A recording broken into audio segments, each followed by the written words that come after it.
Oops, I just started the stream. I'll Oh. just leave it like that.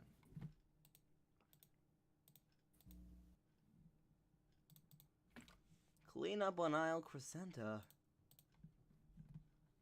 Oh, crud, is this? Okay, it's empty. Good. Where is the music? The music. Beautiful, Yeah, beautiful, beautiful. Oh, wait, I can! Okay, that's great. I love this consistent streak that we have going on here. Oops, it's copyright? We don't like copyright. Oh, Okay, let's no. do River's theme for a change today because we always have Zephyrs in the back. Wait, hold on. I just need to find out if... I was gonna play music in the background. I don't know if it'll pop up in the background. Oh, no.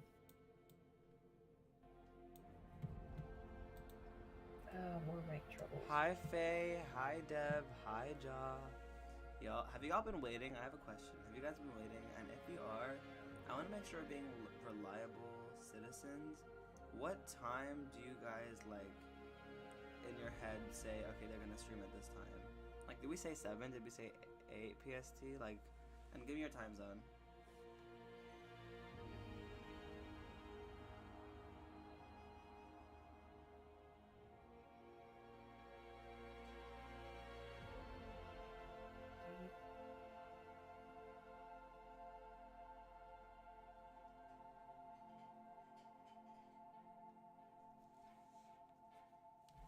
We're getting so much streams nowadays after not getting new streams for 2 months. Yeah, sorry guys, it's been a while, but basically, like, now we can do streams. We've figured out that we're gonna do streams every Friday, to work on CRESCENTA's thing, obviously, CRESCENTA's animation, and also because Mystical is just such a slay.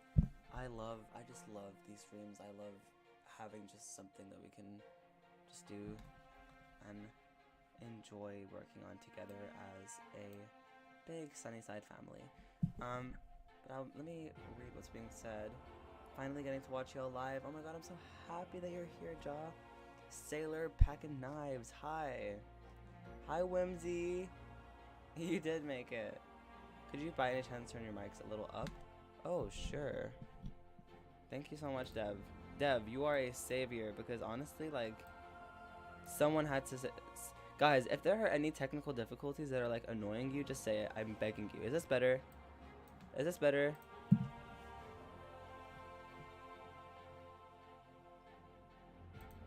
I think I need to turn River's theme down.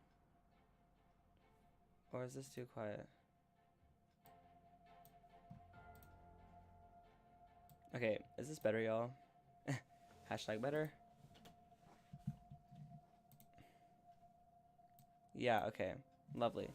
And what I meant by asking the time zone question was, what time do you guys expect us to go live?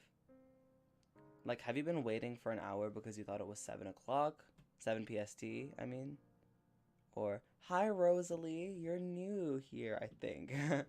It's nice to have you with us. And your cat is watching with you, even better. Most of our crew members have cats, y'all. Everyone on the team has cats. Like, obviously we have some people with doggos, but it's mostly cats. I asked when you would go live. Usually it's 7 or 8 PST. Between 7 and 8 PST. Between 7 and 8:30 PST. It's 12:13 a.m. for you? Oh.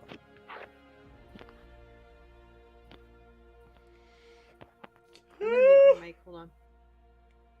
Okay. Oh yeah, and obviously this is Mystical, y'all. Mystical is the amazing animator. Mystical.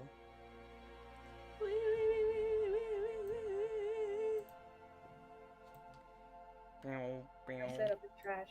I'm trying to fix it. 9:13, okay. But when do y'all expect the stream to start? Like, if you actually care in your day, do you ever think like, oh, okay, they're gonna start streaming at 7, at 8? I just want to know what time we told you guys we start, please. I just need to know. Hi, Magic Supernova. No worries. So before I answer any questions, I'm just gonna continue talking, giving a few details about the animation guide and important notes to keep in mind while Mystical does cleanup. So enjoy. If you're an animator, you might like this. Our animation guide is not quite done, and I'm just reading off of it. Y'all can't see yet, and if you want, maybe you'll get a glimpse of it on the Patreon. But anyways, yeah. Basically, the next thing I wanted to tell you, Mystical, was just with CRESCENTA, it's just the irises that are half the line art size. But with other characters, just make sure you're checking the guides. Next important thing during cleanup is the color coding. Also, guys, is River's theme too loud? Just tell me. But yeah, the color coding. So, did you see what was going on in Tim's lobby, Mystical? No, I did not. So we told Tim to just make sure the line art was color coded, which basically means this. I'm gonna post it in your lobby, and maybe I can show the people on the. If you want to copy and paste it into your drawing thing so the people on the stream can see, that would be super cool. And if not, don't worry about it. And I'm going to take a screenshot of the Zephyr animation so you can see how Tim incorporated it into the cleanup of his test animation. Let's see what y'all are talking about. Okay, I just see it pop up in my YouTube notifications and I join. Also, hi Mystical. Whimsy says hi Mystical. No, it isn't too loud. Great, thank you, Sailor.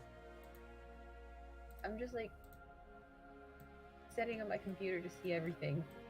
Totally fine. But basically, to keep track of significant and minor details on any asset, we create, whether it be a character or a prop, here's a list of colors you can use while animating. And these just, I mean, I would like you to get into the habit of doing it because it can help yourself when you get to the next stage of the process. But also, we just really want to make sure it's working out for everyone and that everyone is like following the animation rules, even in the tests that they're doing on their own. So black is obviously for primary lines, and then red is for key features like the eyes, palms, and hair that would be lineless. So if there are no lineless parts of someone's of a character's key features, then you don't need to color code in red. But for example, characters that have basically two eye colors, or the line in their eyes that separates the two eye colors. Yeah.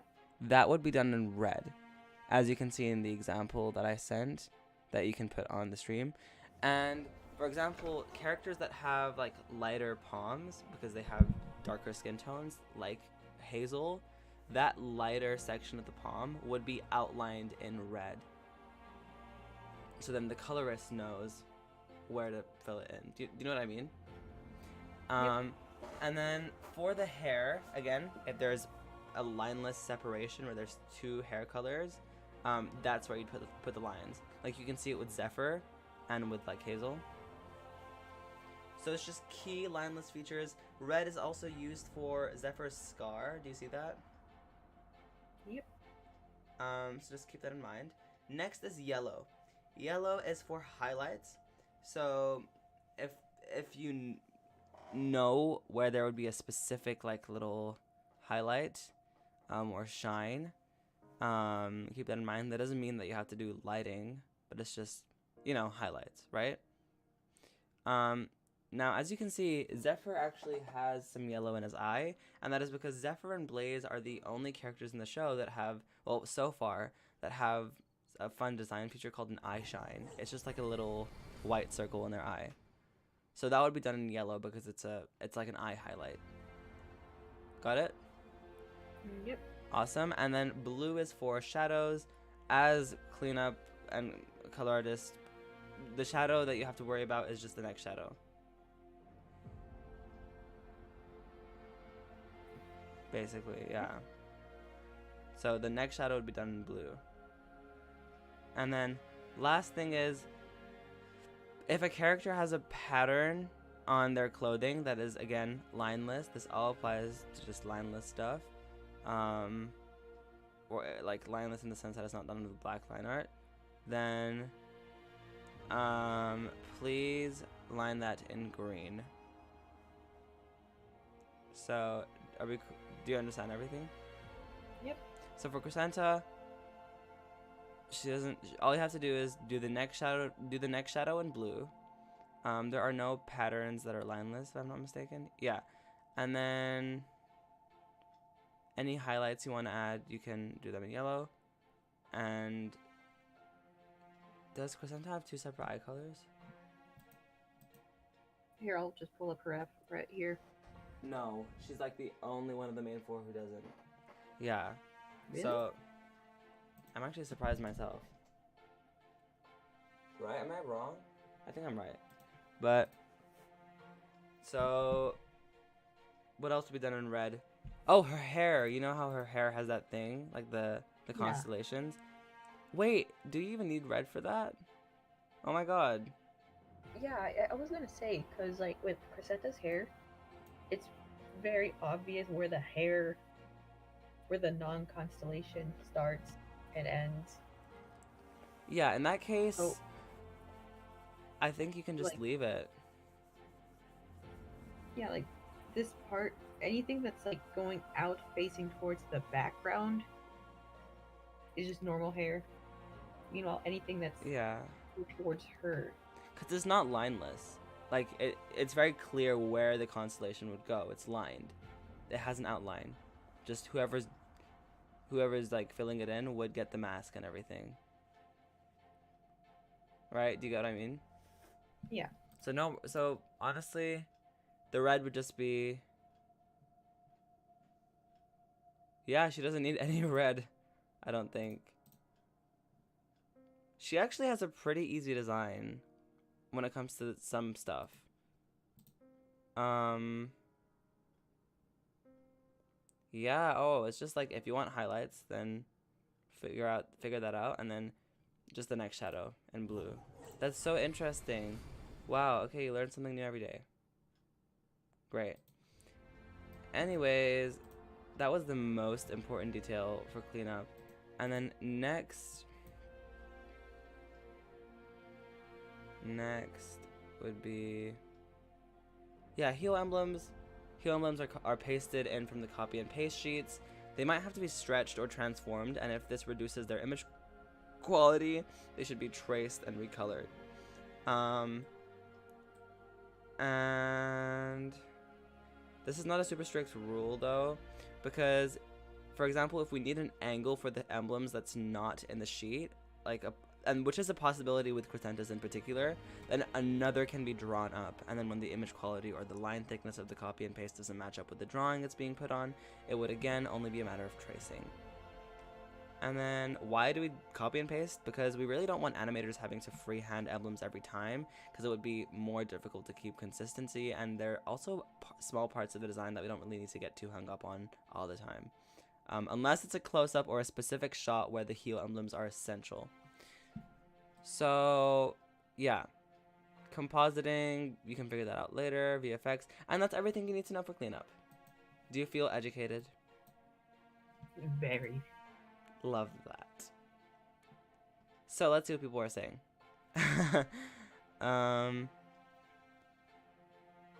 I might go to sleep soon because it's 11:15 for me. So I just want to say all of you guys are fantastic. Have a fantastic Friday. Bye. Okay. Bye, Magic Supernova. If you're leaving, thank you. Sailor says, oh, they're all saying bye to Magic. You guys are so cool. You guys are so cute. Whimsy says, I'm being serious now. Is there I wanted to. What did he say? No, continue. Oh, okay. Dev said, is there a significance with the eye shine? Perhaps his soul Kind or of. lack Like, thereof. I remember when we were designing Zephyr, Miss Fortune, who designed them, or made the first, like, designs, basically, felt that it just matched his personality, that the fact that, like, it's the only part of him that's optimistic. There's, like, a hope, a glimmer, a Aw. youth. Yeah, literally that. Like, a vulnerability, even when it's not, like, um, externally shown through his actions yet. And with Blaze is, even though Blaze makes some questionable decisions and maybe he's not the best person, but he's just also very childish and youthful and energetic and maybe even a bit dumb. um, Blaze is a very innocent character as well. And the eye shine is something that helps convey that. Do we get it? Yeah.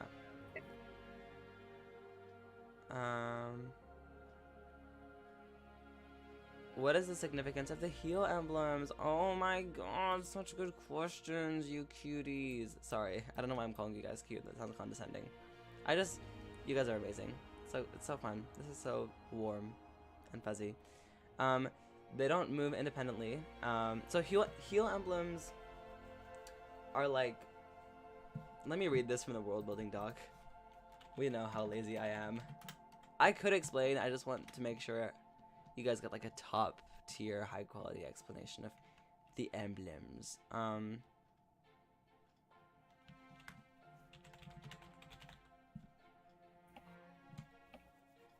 So heel emblems are phenomena matching their kingdom's correspondence around their ankles. Not heel emblems being mentioned once. That's crazy.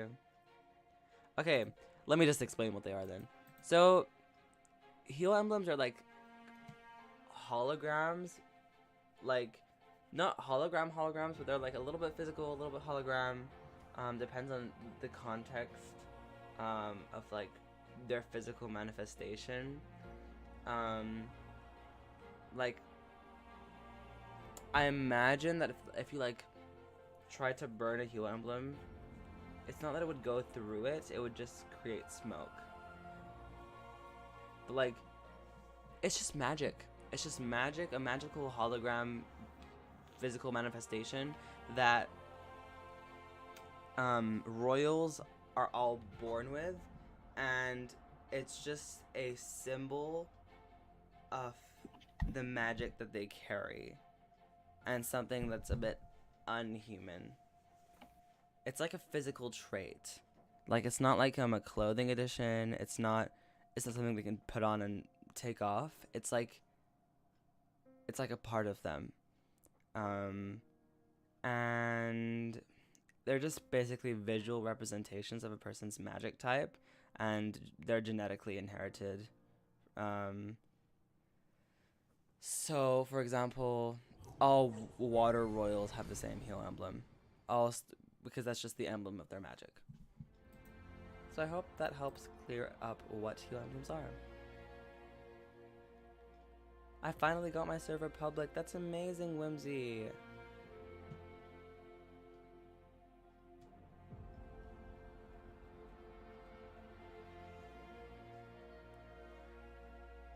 Oh my god, so like the cheek mark star butterfly has it. That is such a good comparison. Maybe I was doing that subconsciously. Kind of like the cheek marks, not gonna lie. I loved those cheek marks. I would, oh my god. Yes, exactly just like that.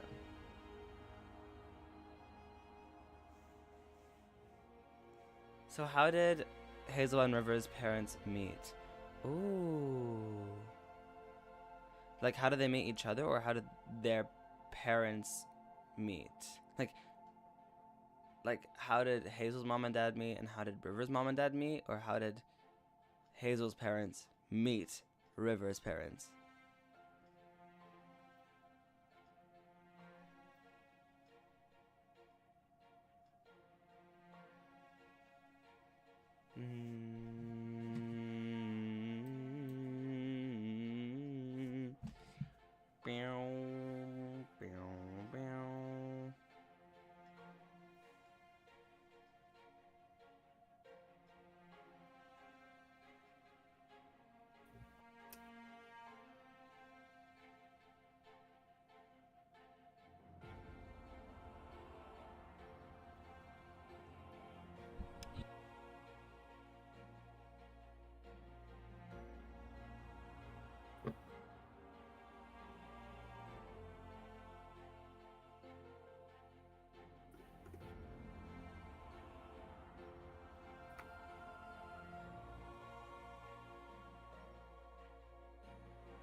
Right, clearing up some space, just so Love that this that. can run smoothly.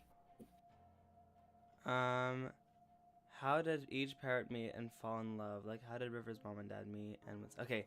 Good question. Oh my god, this is a really good question. Oh, you guys are so good at asking questions. I just saw this thing that Sailor sent. Whoa, Mystical. Have you seen before your very own eyes how like a community has slowly been built through the Sunnystreams?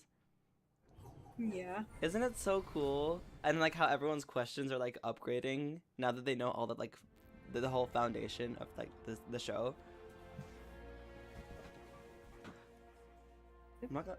Sorry, what did he say? Oh, yeah. Yeah. It makes me kind of emotional, you guys. But anyways, how did each parent meet and fall in love? So, let's see how much I can tell you guys. You know what? Wait, who? So, they asked, like, how did River's parents meet, and then how did Hazel's parents meet? Oh. So, Oh. I don't know how much I can say, so I'll just go along, and if there's something spoilery, I'll not say it, but I think this should be pretty good. Oh, bye, Faye. So, Queen Marina, River's mom, was obviously the princess of the Water Kingdom, and, she met River's father because... Wait, I just want to make sure I'm getting the story straight.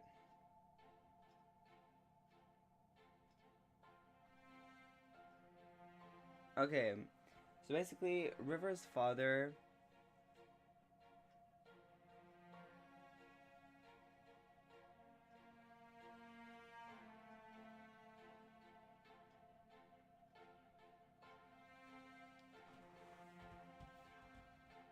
So there are the head guards of like the castle, which are all like femme, and there are the normal guards, which can be anyone in the Water Kingdom. And basically, River's father was training to be like a regular guard, and he wasn't necessarily the type, nor did he want to. He wasn't very enthusiastic about it. He was like the absolute worst, even though he did have a lot of passion and strength. Again, obviously River's father is mortal, because one parent is royal, and if not, it's taboo. But anyways, so basically, through this training, every now and then, Marina would pass by and see him. She's a few years older as well.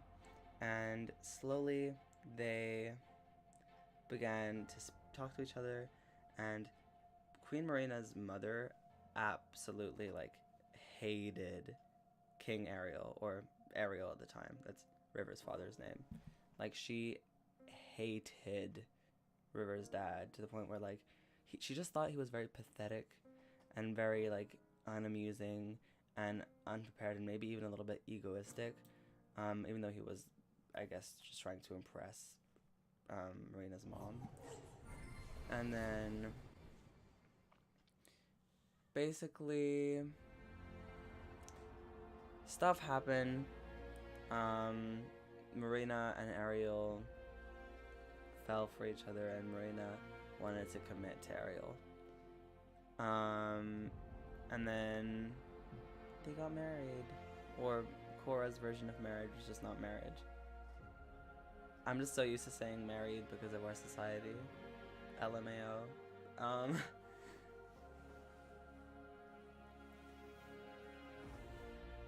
They were soul tied.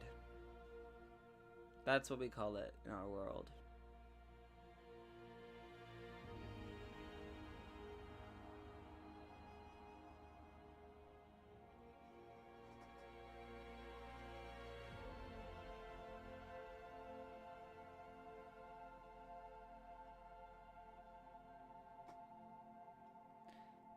Wait, I'm just thinking if I missed out on anything in that story. So Hazel's mom and dad. Okay, this one is actually really interesting, and I need to make sure I get my notes for this. Settle in, y'all. I mean, is that... No. Yeah, okay. First of all, Mystical, do you have any comments about that? How do you feel? How do you feel? Did you hear the story of River's parents meeting? Oh, I have. Oh, I love those little stories. Like, I like the oh, this guy trying to impress the lady that's way beyond his league. Yeah. No, exactly.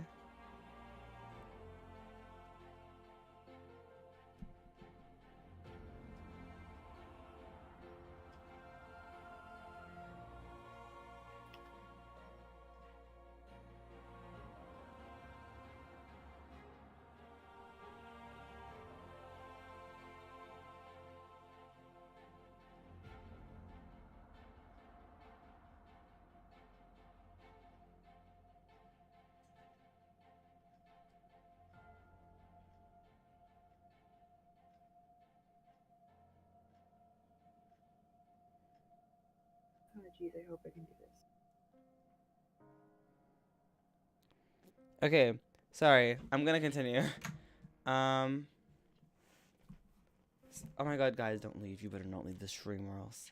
I'm just pulling up the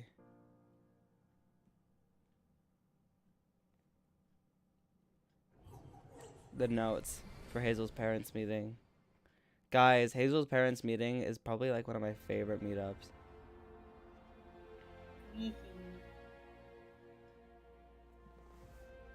What? Why have we never said the word Clover in the writers group chat? That makes absolutely no sense. What? I don't believe you, Discord. That's wrong.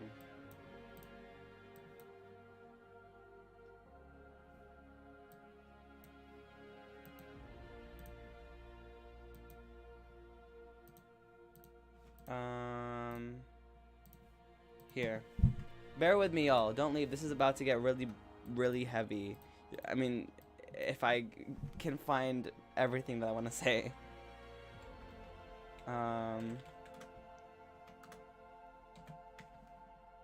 Here. Here's what I'll do.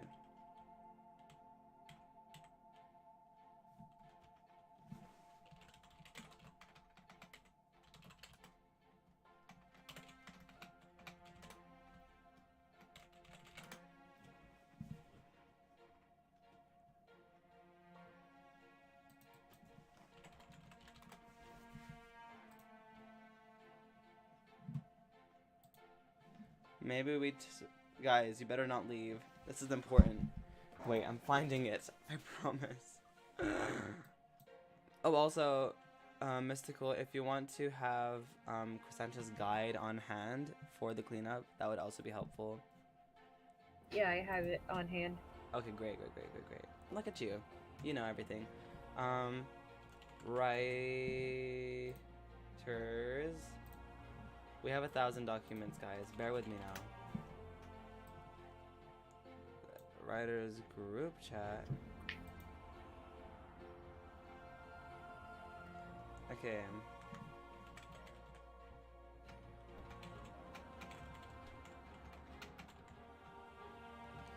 Fine. Let me just try and remember. If I stutter and stumble, don't blame me. Basically, Hazel's mother, so the royal from Hazel's parents is Hazel's father, King Glenn. And Queen Clover came from a very poor family. They didn't have much, and she wasn't treated very well by anyone in her community. She lived in a pretty rural village in the Flora Kingdom. Again, please imagine every kingdom as if it were like a full nation, like country. Like they're not like small kingdoms, okay? So they have like different cities, and there's lots of distance between them. So she was not in a well-populated area at all, and that's where she came from, Queen Clover. Long story short, wait, you guys, I'm getting you the best of the best.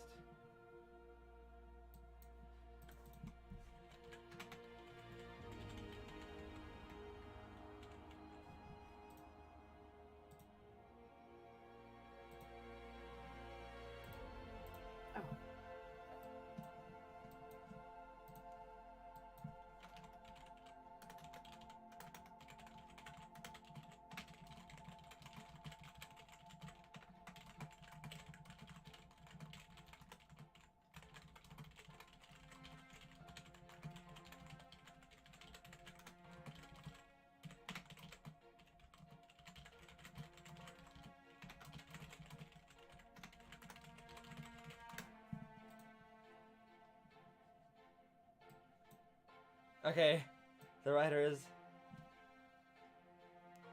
So yeah.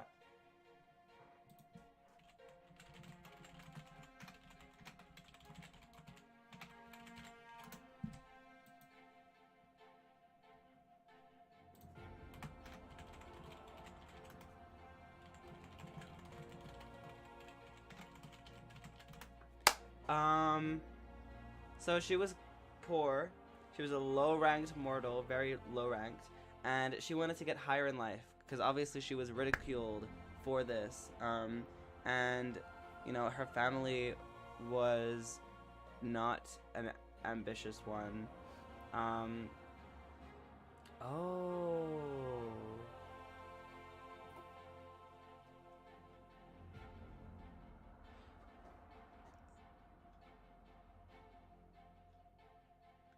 Give me a sec, y'all. It's coming to me. I'm discussing it with the writers. And while they're saying stuff, let me just read what's being said. Okay.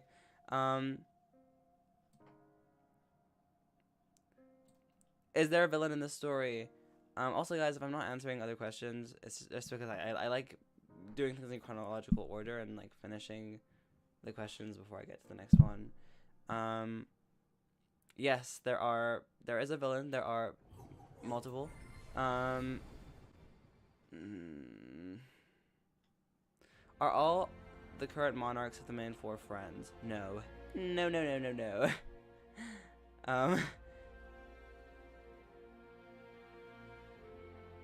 That's so funny if the monarchs of SROC give way to capitalism. You are so... I love how you just... It's... Yeah. Your tweets and everything, like relating Cora to politics, it's so funny. Please, if you have any questions relating to that, let me know. And hi, Super Index. Wow, Queen Clover secured the bag. That's crazy. Oh my God, Caitlin in space. Welcome. You guys are doing great. Keep it going. Thank you, Caitlin. You too.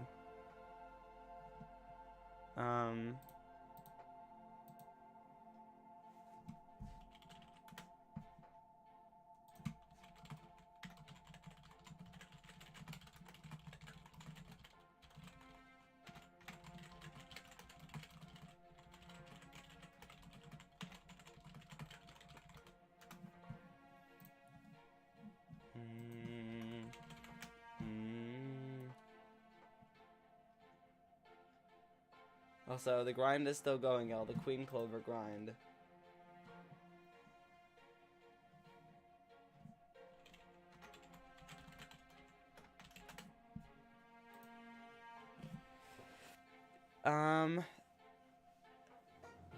What's the main villain's name?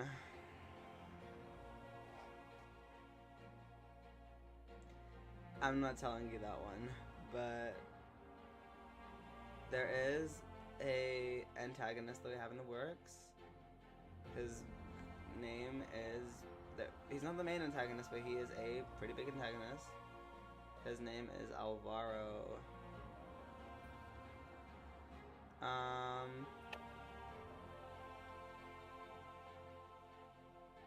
Really hyped for this one. That's so funny. Are the villains hot? Someone just asked if the villain... Sailor just asked if the villains are hot. Honestly...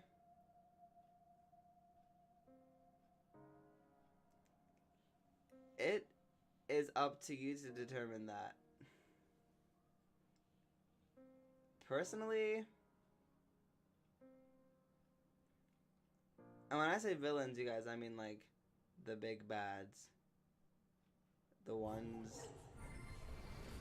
who are like old and stuff. But, oh, well, yeah. So, honestly, yes. You know what? Yes. I'm just gonna say it, yes.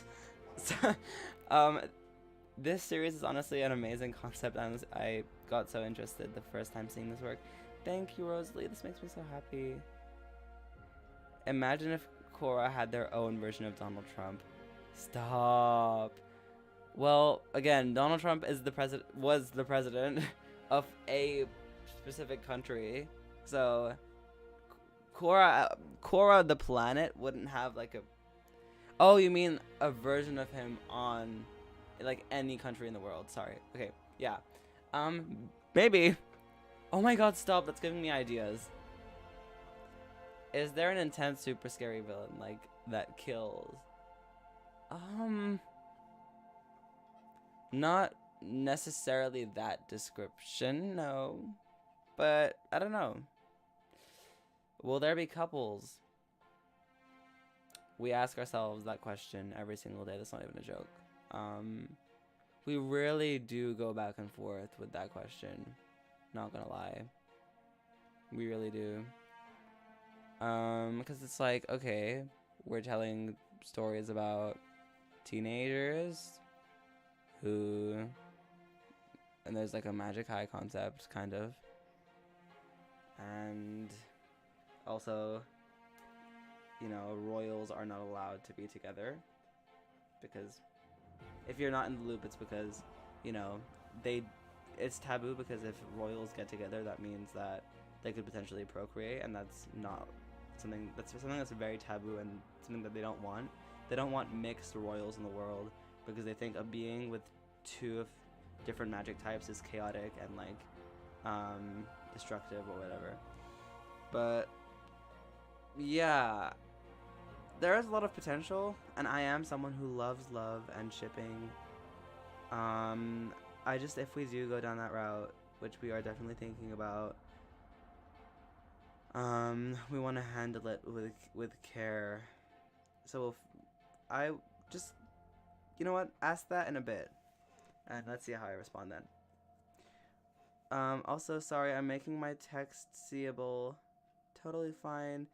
Whimsy, I will read anything that you say, and if I don't read it, it's probably because I'm waiting to answer another question. You don't have to make it caps. There are only like 10 people watching.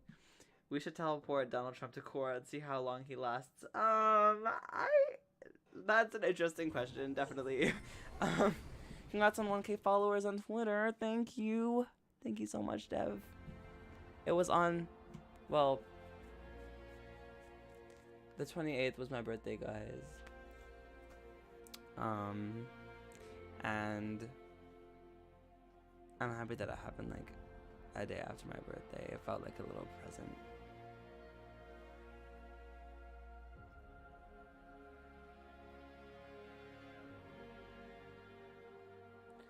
Thank you guys. Ooh. I'm never saying that again.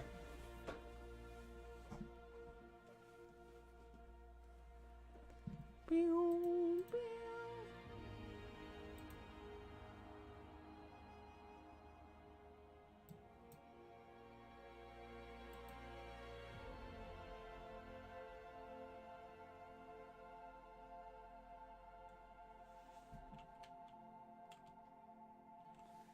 Okay, here. So Clover wanted a higher rank because she felt powerless her whole life. And she managed to basically manipulate and seduce King Glen.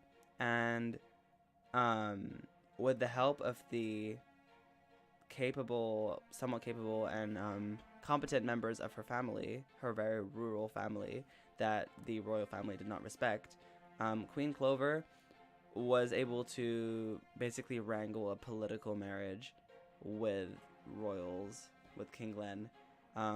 But there was a sacrifice that she had to make, and it's a little stay tuned. But basically Queen Clover did a lot of she has been through a lot, and that is how she became such a good manipulator. She also studied wand magic in the sense that, like, you know, mortals can use wands.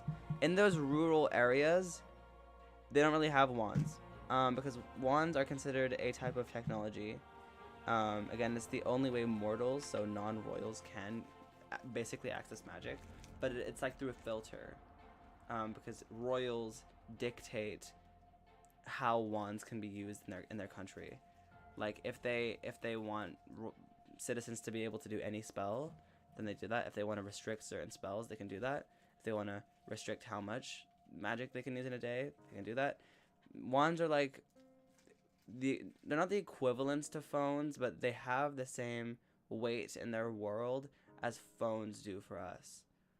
Like, and basically, Clover left her rural town, abandoned her family after she was able to wrangle a place in the castle, and then through that she did a lot of manipulating, a lot of lying, a lot of she used a lot of very interesting techniques to make her way to the top, seduce and manipulate Glenn, and somehow, and also through, like, you know, because again, sorry that I keep rambling you guys and going back in circles, but using a wand, even owning a wand, is like a new version of a wand, and being good at magic, that's like an elite thing.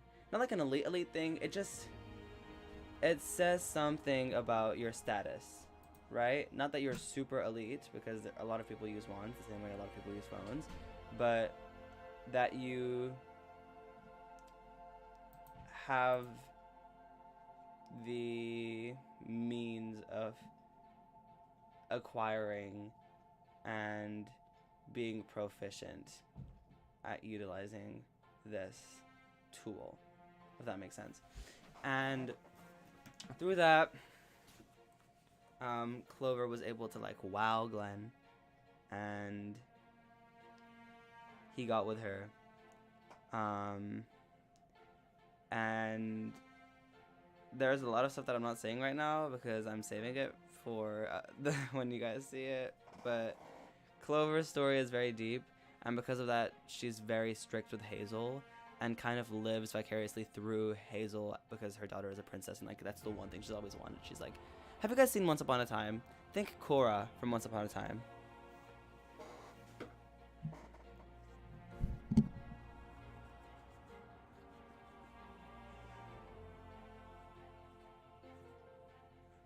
Oh, and also, Clover never really... Oh, should I just say this? You guys can probably tell. Oh, it's debatable. Let's just say Clover, when it comes to soul tie, which is the equivalent to marriage in this world, she didn't really care about love. Love wasn't as important to her as status and wealth was, and proving to everyone to everyone who did her wrong, that she is more than what they thought she was. And again, that's why she's very strict with Hazel, and just makes sure Hazel has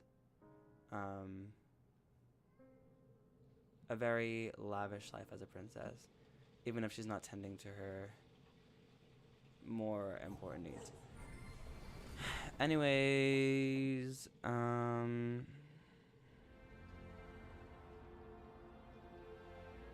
oh, thank you guys for saying happy birthday. That's so kind of you. What? I have some digital cake if you want it. Thank you. I just realized the theme music reminds me of Wizard 101. Interesting. Happy birthday. Thank you, Rosalie. Clover really said, money, money, money must be funny in a rich man's world. Love that. How long of a series are your team thinking of doing? Is there a number for episodes that you have planned? Oh my god. Also, if there are any questions before that, I'll go back to them. Wait, also before I answer this, was that a good enough answer for you guys when it comes to Clover? If you have any follow-up questions you can ask, I'll tell you if I can respond or not. And sorry for taking so long to answer that. How long of a series are your team thinking of doing, and is there a number of episodes that you have planned? So, we don't know the future. I don't want to say something that will be taken out of context in the far future if someone just like watches these streams and they're like, oh my god, why Skid said this? Amin said this. But as of now, I think in order to tell the story that we want to tell, we would need like three seasons. Similarly to Matt Brawley, I really do like 3-act stories. If it comes to it, more would be lovely. I don't know what the future holds again, but that's what we need, I think, if we want to tell the full story in all of its glory. And is there a number of episodes that you have planned? Well, when it comes to planned, what we have planned is the pilot and the proof of concept. But if all goes well and we are able to do something, or you know, crowdfunding, whatever, being picked up, I don't know. A number that's always just made sense for this show is like, you know, if all goes well, like 15 episodes per season, but I don't think that would be a possibility. I don't know. It depends on how we make it. It's a lot of guys. This is kind of stressing me out. No, it's not you. It's not you, Caitlin. Sorry. I don't want to make it seem like it's you. It's just when I think about like the future and all of this, it worries me. Like, I don't know. We're gonna do great. Look at us right now, y'all. We're all one big happy family. Hopefully, we will. I'm manifesting it. But yeah. Cute character moments. Yes, of course. So many cute character moments. I love cute character moments so much. I think you guys are really gonna love them. There's a half of me that loves horror and the other half loves cute character moments. Real. Is that why Clover was glaring at Glenn in the proof of concept? Oh, you little... I love that. I love that you were looking. I love that you were eyeing that moment. Pretty much. Sure. Yes. Also because they're worried about her. Oh, yes. What did you say? Oh, sorry. Wait, what did you say? Mumbling. Oh, This okay. animation thing is starting to take a toll. Just a little itty bitty one. Oh, okay. Do you want to take a break? No. Okay. Is that why Clover was glaring at... Oh, what is going on with Hazel's powers? I noticed in the main 4 video and in your TikToks stating that Hazel can't control her powers. Is it because of her mother's treatment of her? Very, very good question, Sailor. Again, a question I absolutely love and adore.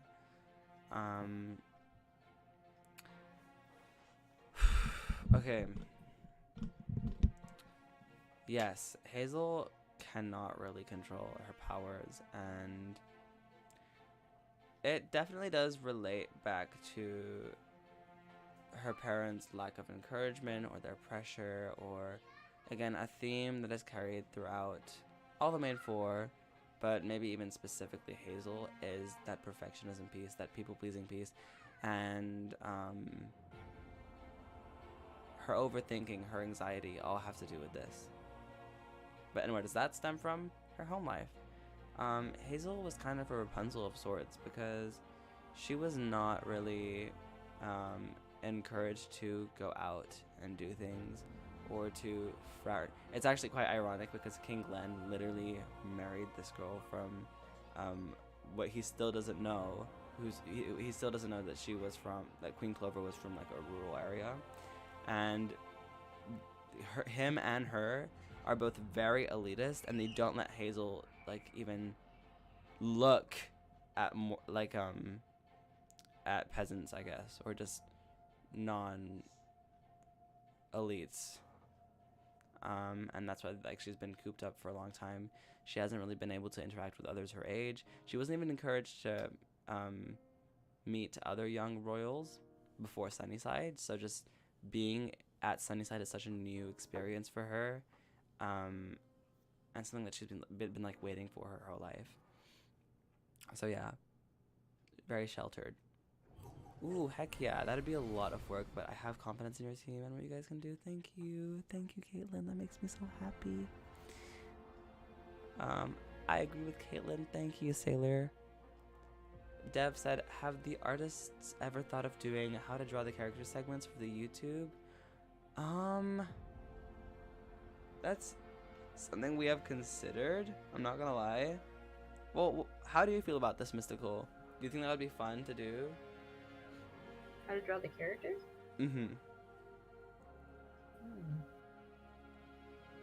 Yeah, that I'm not really sure, because I feel like each animator and artist for this project have their own like different styles. Like you can see subtle changes between each artist.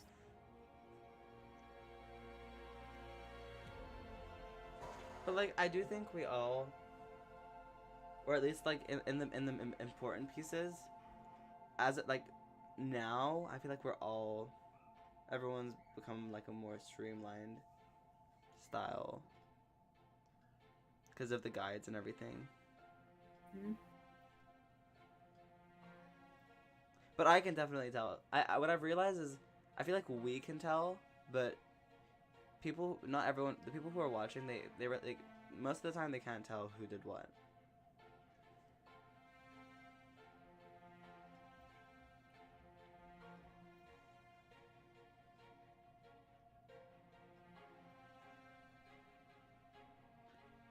But I think that would be cool, honestly.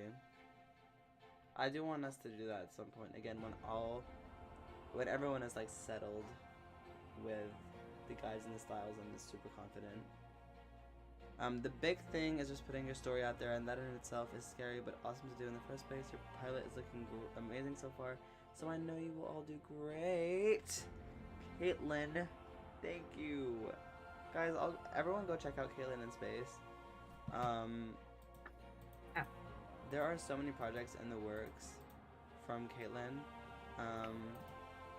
and I've always been a strong advocate for giving Caitlin as much attention as possible, because Caitlin is amazing and honestly should be given all the love. So if you guys don't go subscribe to Caitlin right now, like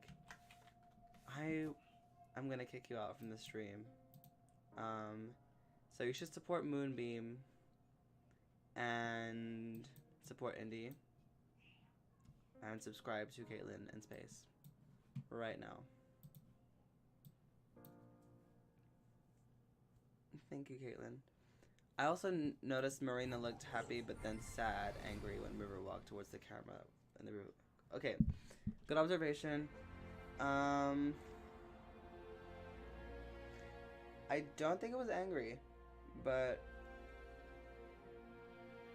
I think it was just to realize. So at first she's relieved that River listened to her and is on his way, but then she realizes,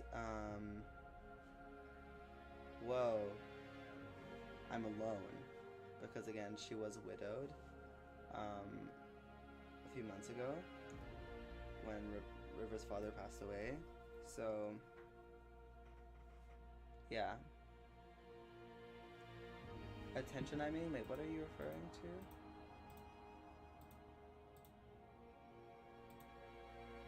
Sailor packing knives? Wait, I think I missed the question. I didn't. I don't think I did.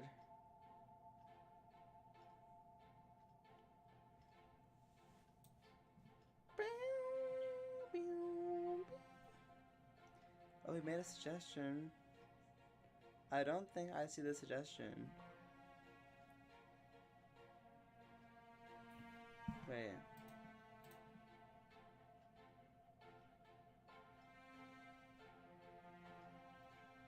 Wait, is it the what is going on with Hazel's power one, or?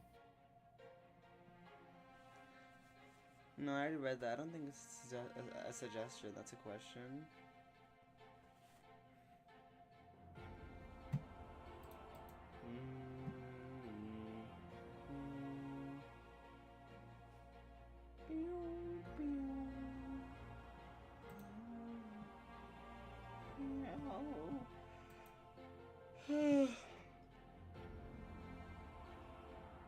Oh, okay.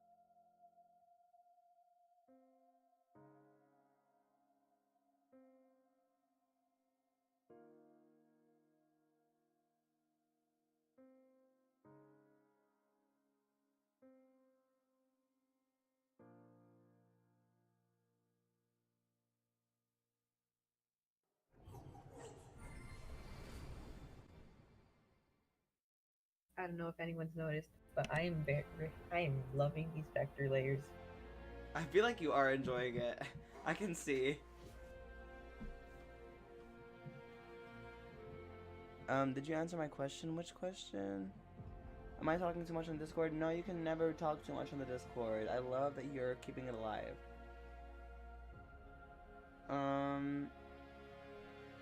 Oh shoot, I haven't joined the Discord. I'll do that right now. Oh my god, feel free. Yes. Did I put it in the stream description? Yes, I did. I'm so good for that. I was looking on the Twitter the other day and I was curious, who's the girl with the white dreads? If it's who I think it is, did I really post that? Did we really post that on the Twitter?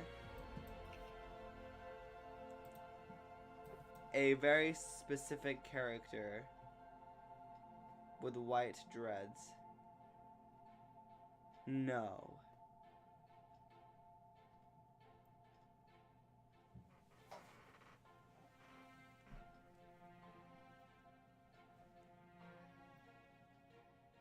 No. How far down did you go, Dev? Before I answered this.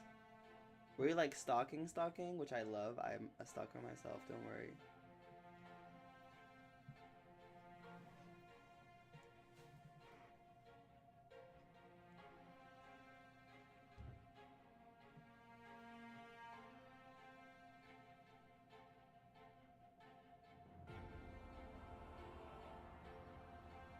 Did I keep that post up?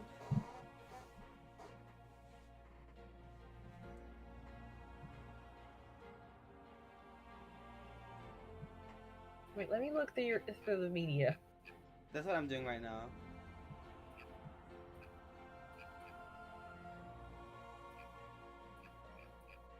Oh wow. Oh yeah, I found it. Oh.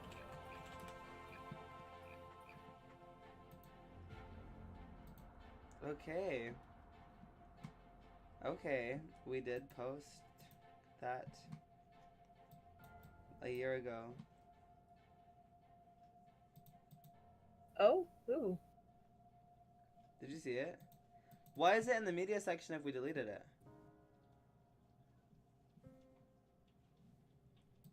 I'm not like... Oh, look at that. It's my thingy. I forgot what it's called. Oh. Like, I'm not upset that it's there. I'm just surprised that we posted it. But I'll answer the question. Sorry, that was a long roundabout way of saying. It might help.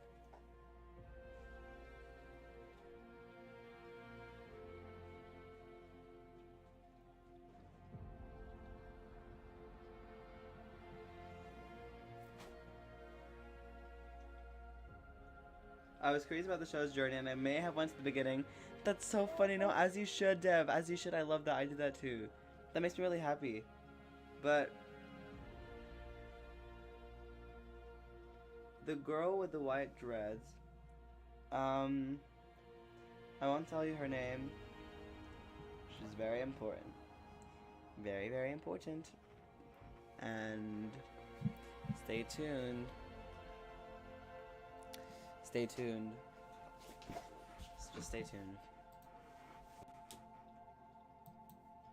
Alright, I have a question. Yes. My own little question. Ooh. Is dang, I keep forgetting names. Teacher lady Isla? Isla, yeah. So she's a royal. We've seen that. Yes. Is she? So she's, I'm assuming, the sibling to the actual reigning Yes. royal. Yes. Because Ooh. if you're an heir or a monarch, you cannot be a teacher at Sunnyside. But again, if you're a sibling or like a cousin or something, which is just like you're an extra royal, an extra being that has magic, then yeah, Sunnyside is something that you can do. You can like teach at Sunnyside. Some siblings of royals decide to become like the head guard, such as CRESCENTA's aunt, so CRESCENTA's mom's sister.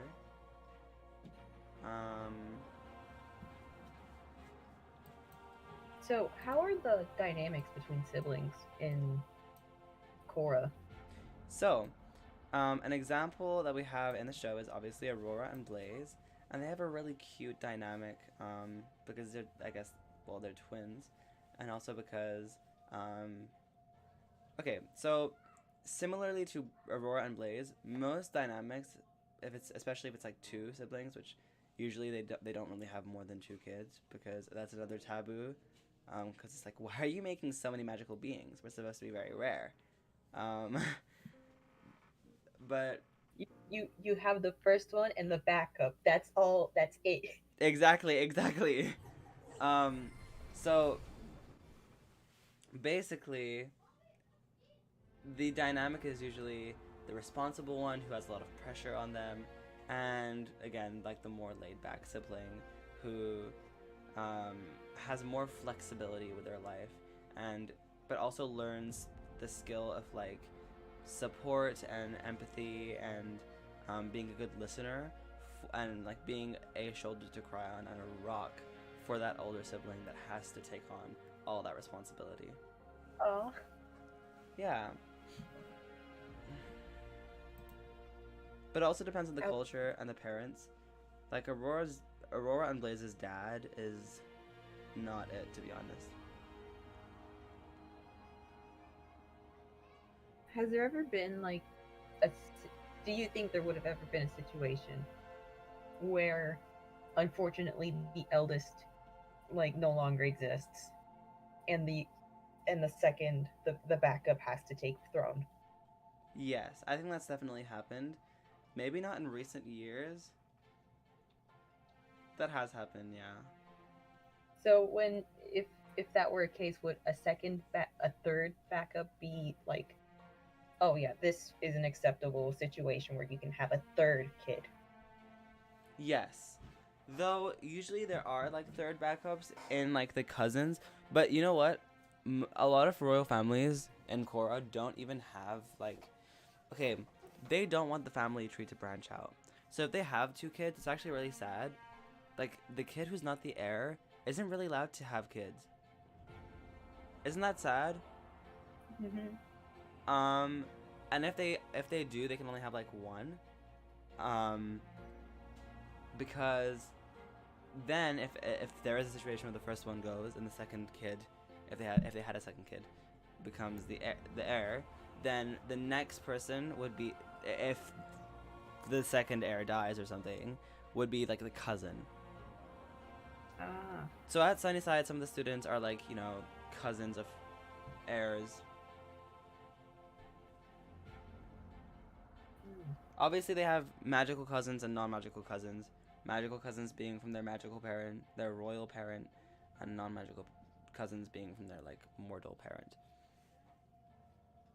I hope that answered the question. But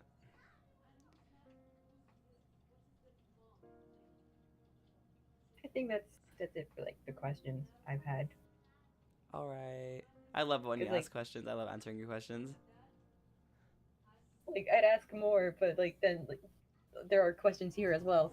Whenever they come up, just ask them. Right. But oh shoot, I haven't joined the Discord. I was looking on the Twitter. Oh yeah, sorry, the white dress. It might help with bringing more attraction to your show. It's how I found a lot of my favorite shows. I think the stream is like not letting me see something that you're writing before you. Because I don't know what you're referring to with it, Sailor. Maybe it'll show me on my phone. Yeah, it's not. Yeah, it's blocking your messages. I don't know why. Do you want to say it in the Discord server or something, in like the general chat? I can see it there.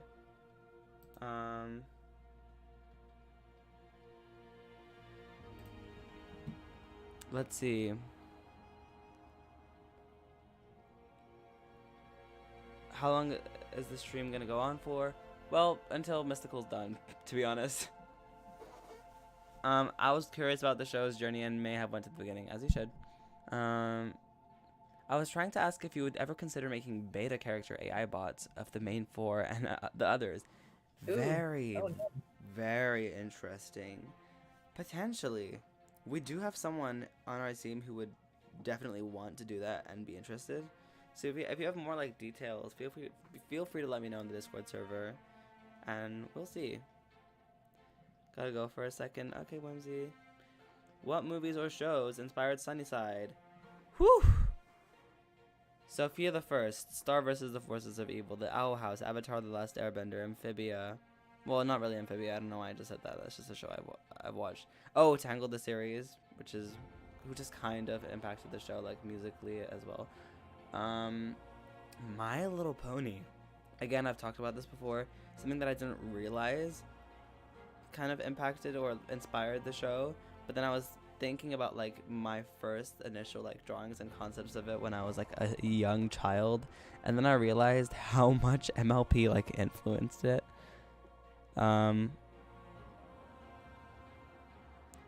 Will we see any of the main 4 lose control of their magic due to emotions? Yes, of course. Yes, Sophie the First was my jam, as it should be, Caitlin. And most of the other ones. Sophia the First was a special show, you guys. 1 second, y'all. Mystical is here to entertain. I'm just like trying to see how the animation's going. Cause I'm planning to change the weight of all of these lines later on.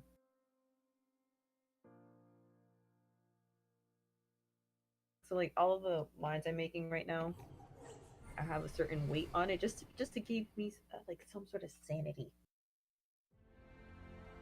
But then once I'm done with it, I'll correct it. Hold on, adjust line width. I'll like set it up to. Give me a sec.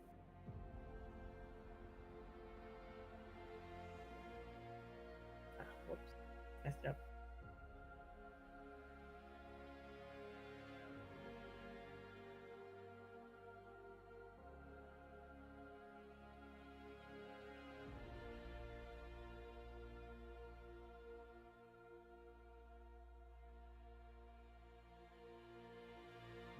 sort of change the. Ah, jeez. And I'm sort of geeking out right now.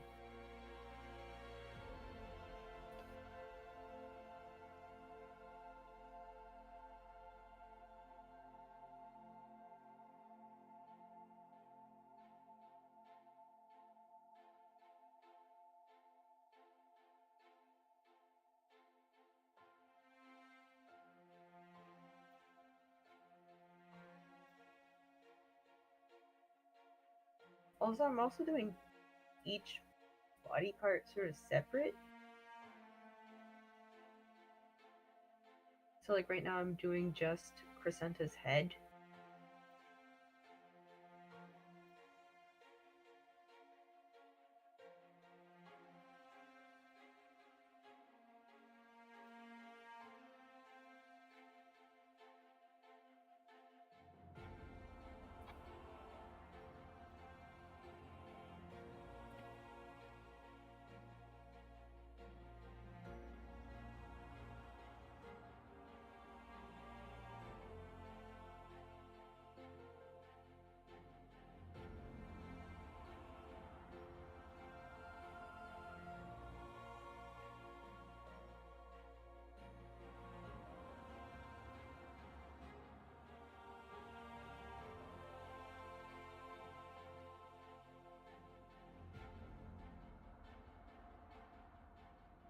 Wait, so for movement, is it squash and stretch or?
What will the main theme sound like?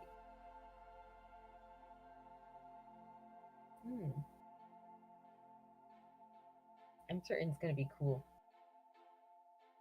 Like, I've heard the other themes for like each individual character. I was like, yes. Like you can hear like you can. There's like so much personality in them.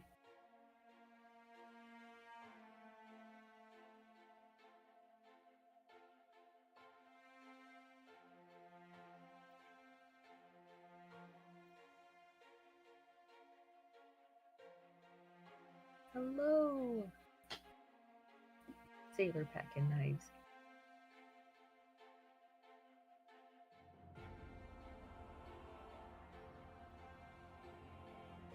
I've typed my name too. I had to go on a generator to find it.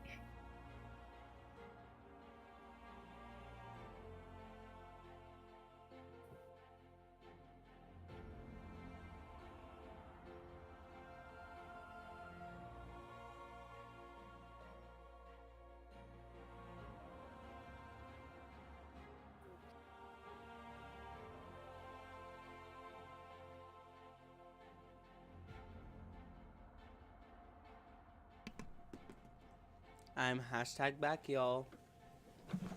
Okay. Oh, I was like asking questions. I was like, oh, is he ignoring me, or am I just talking into the void? No. Wait. You heard what I said? I will be right back, right? Oh no, I was. I really feel so invested bad. in drawing this. Sorry. No, it's fine. Oh. I don't pay attention too much. Maybe I wasn't very loud about that. Sorry. Anyways, Dev asked if what the main theme would sound like, and if Ooh. it'd be a mashup of the other themes. I think it would be cool to mash up with the Diet theme. We are currently working on the main theme of the show. We want it to have a nice sound that makes sense, and it's kind of like has pieces of all the main forest themes in it.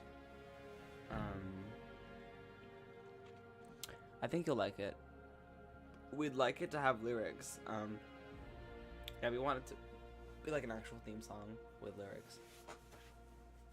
Meaningful lyrics. I'm curious if there's going to be explorations on the people from the different kingdoms that aren't royals. Yes, mortals. There will definitely be mortal related storylines, even though it may not seem like it. Mortals are definitely a focus of the show. Seeing the differences, you know, exploring hierarchy, and hegemony, and we will definitely be exploring like mortal stories as well. Not for a bit though. Stay tuned.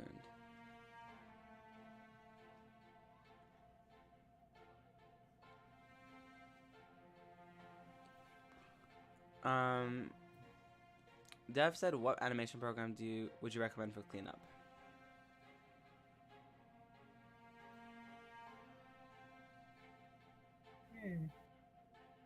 The only animation program I've been using so far that I've really liked is Clip Studio. However, it does cost a lot of money. So, for alternative options, I'd say Flip a Clip. Flip a Clip is a good one. Let me Toon Squid.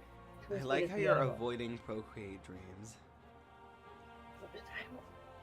It's clearly an editing app. I do not. No. Still salty. I'm still waiting for that update. There better be an update.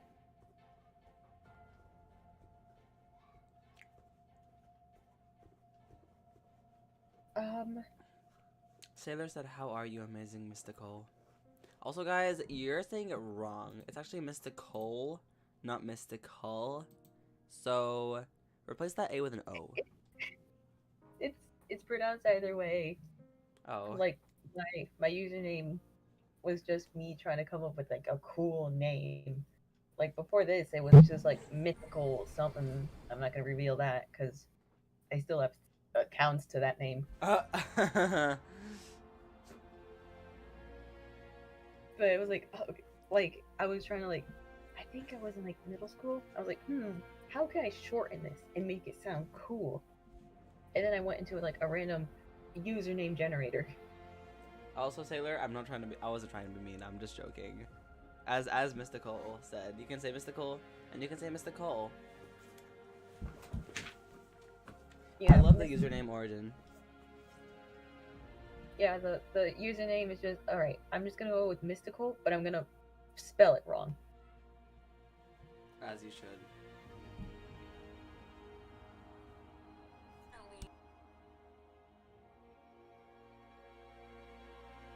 Alright, I think we're gonna add in her nose now.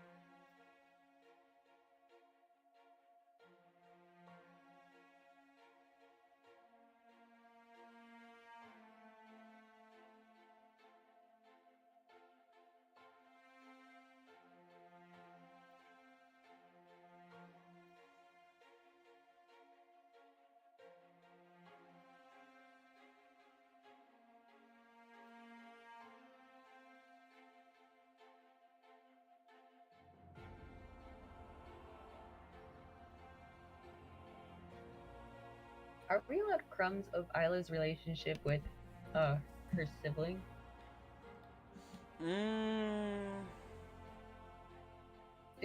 Does she get to rant about the kids she has to deal with?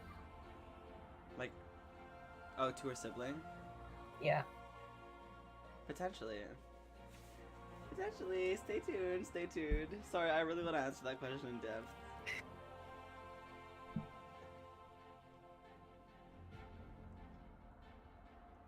Sure. Yeah. That's how I will answer that one.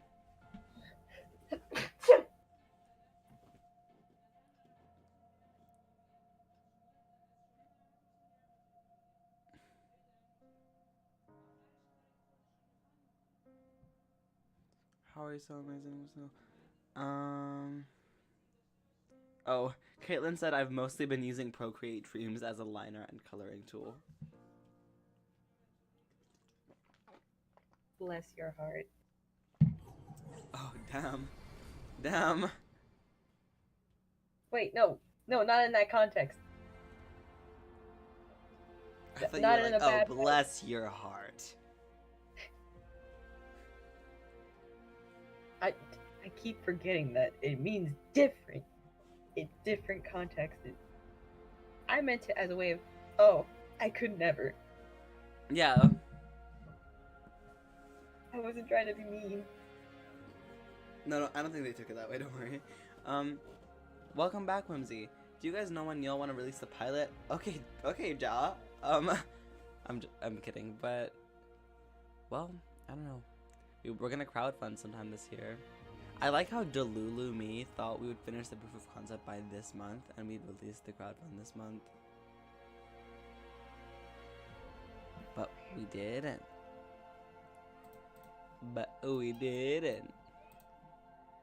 And we're gonna see how it goes.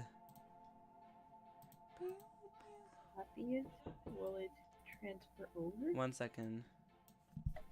BRB. Damn.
I'm back, y'all. Sorry, I keep dipping.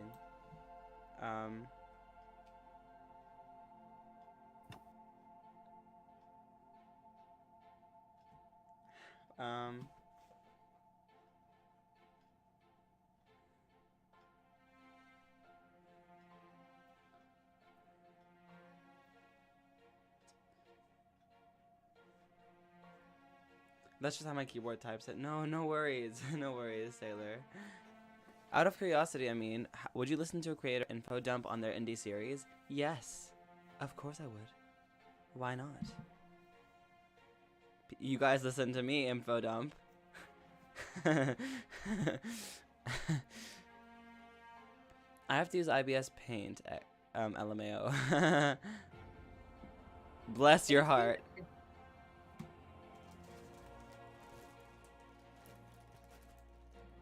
What were you gonna say, Miss Nicole? Oh, IBS Paint is good too. Yes. Ooh. Salamity, welcome. Are you new? What inspired you to come up with the characters? Like, how did you think of their names and character designs and everything? Give me a sec.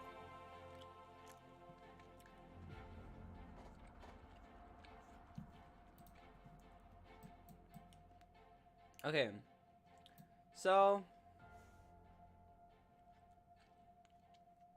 when I was like 7,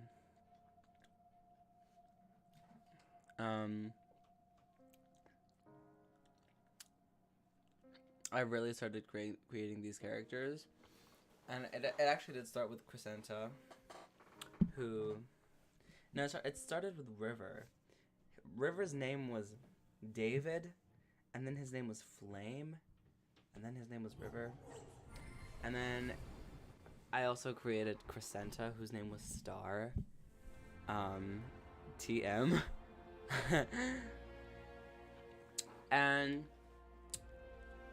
Hazel was Sarah, Zephyr was Sebastian, don't ask. Zephyr was Sebastian, then he was Corentin, then he was Zephyr. And yeah, so that's crazy. Anyways, wait, I'm trying to answer the question right. It's a pretty deep question. An influence, obviously all those shows I mentioned influenced it. I just told stories with them, and you know how kids, they just like make stuff up randomly while they're role playing or whatever?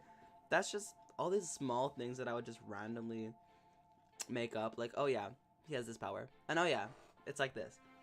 All of that kind of slithered its way into the actual project itself.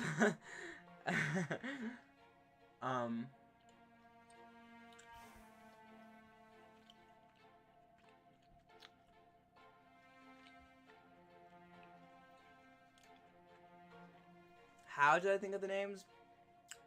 I think this is gonna be kind of deep. I saw myself a lot in River when I was younger, and guys, I'm not gonna lie, like,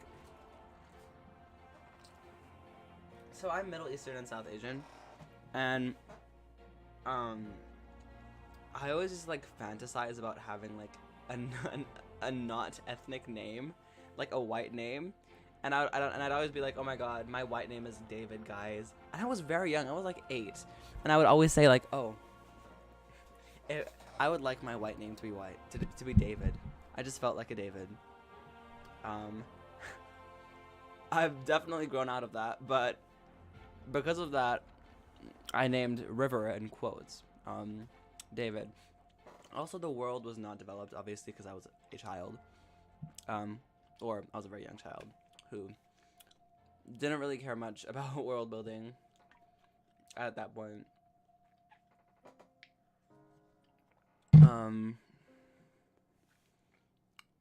I can't believe I just revealed David to you guys. So when it came to the designs, At one point, I've told you guys this before, it's very embarrassing, the show was kind of a Minecraft roleplay. Or, there's not the show, but this story, I made it like a Minecraft roleplay with my friends. Even that, it kind of influenced a lot of stuff that exists today. Even like,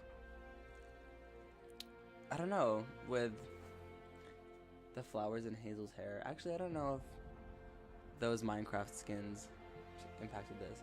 Because it was like, it was a Minecraft skin, and then I kept drawing and drawing and drawing until it became something else. And then it was redesigned by Misk, and then we kept redesigning and redesigning. So, somewhere, everything came from those damn Minecraft skins, y'all. Yeah, good question. Let me know if you have any follow-ups, and if I didn't answer that to the fullest extent. Did we reach our money goal? Not on Kickstarter, no. Our Kickstarter was not successful, but it's okay. We wanted to see if we could fund the proof of concept short and elongate it, but it's okay. The whole point of a proof of concept is that it is supposed to support a large crowdfund, a full Kickstarter. And now this next one is actually the serious one, which we need a short proof of concept, animation to prove and kind of essentially give everyone this, prove why we might deserve it, or what we want to make and why people should help. Yeah.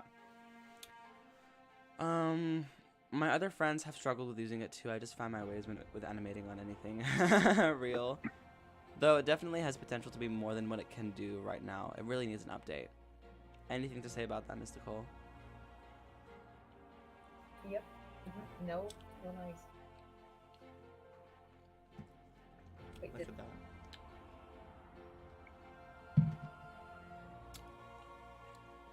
The way you're going through every feature one by one. Are you sure this vector thing is not more time consuming? Honestly, I don't mind it. So you think it's that worth it for the convenience that it provides? Yep. It beats drawing it again and again and again.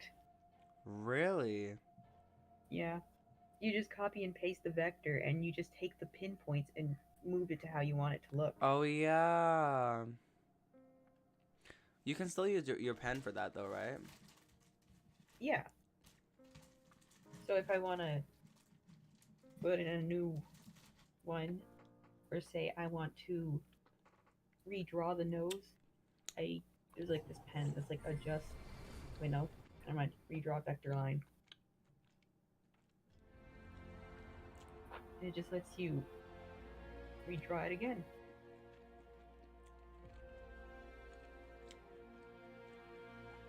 No, it's a little iffy. That's actually really convenient. I mean, was that Uber or the FBI? What? Okay, wait. What are you referring to? Can you tell me what you're referring to specifically? Because I want to know. Keep info dumping. We need more lore. Thank you. Okay, I will. Alright. I've been trying to find more people to info dump to about my fantasy series. Oh my god, Dev. Tell us everything about it in the server. I think we have a channel for that. That's why. You can talk about it here too if you want to say anything. I'm very interested.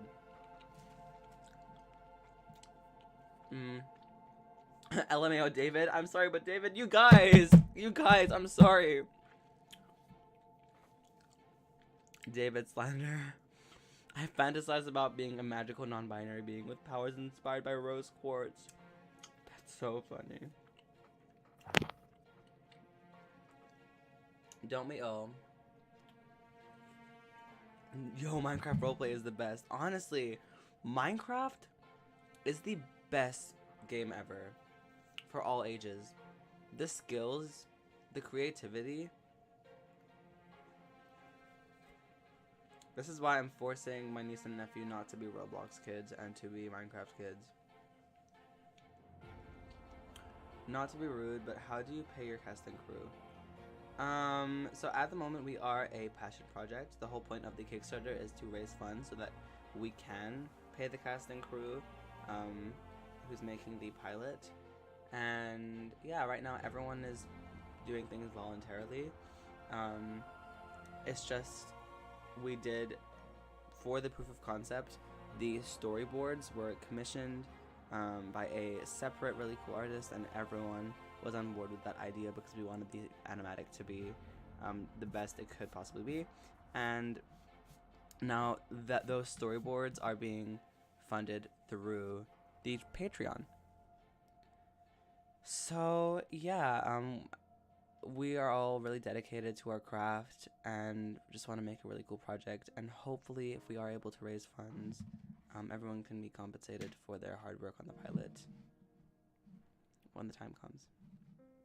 So Oh, crud. oh what happened? Hold on. Crud is becoming your catchphrase, Mr. Cole. Hold on. Okay. Oh, knock I've at the gotta door? mute. Okay. The knock at the door was my sister. Crescenta's nose. Hey, look, I'm a noodle. We have a channel on the server for info dumping? I think so. Yeah. Can I self-promo the show on the Discord? Of course. Again, there is a specific channel for that, I think. I have to leave the stream, but love seeing the process. I'll try to join the next one. Okay. Thank you, Caitlin. It was so nice having you here. Please join the next one. You asked some really cool questions, and it was so awesome having you with us. I'm making an indie series called Unknown Royals. Ooh. That looks exciting. Anything royals is cool to me. Spill the tea. What's it about? What's it about?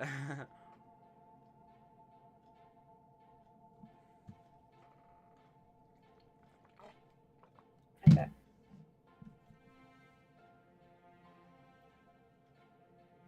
I would share my lore, but I created the world with my best friend Hazy, and our lore changes like every other week. That is so real. To be honest, I don't know how to explain it. That's fine. Maybe you can try to fester up the words.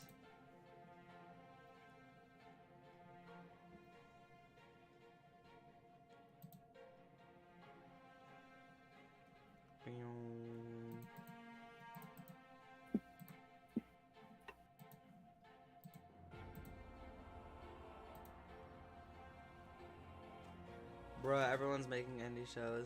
That's the beauty of indie animation. We all inspire each other and we all want to create stuff. And I think that's so cool.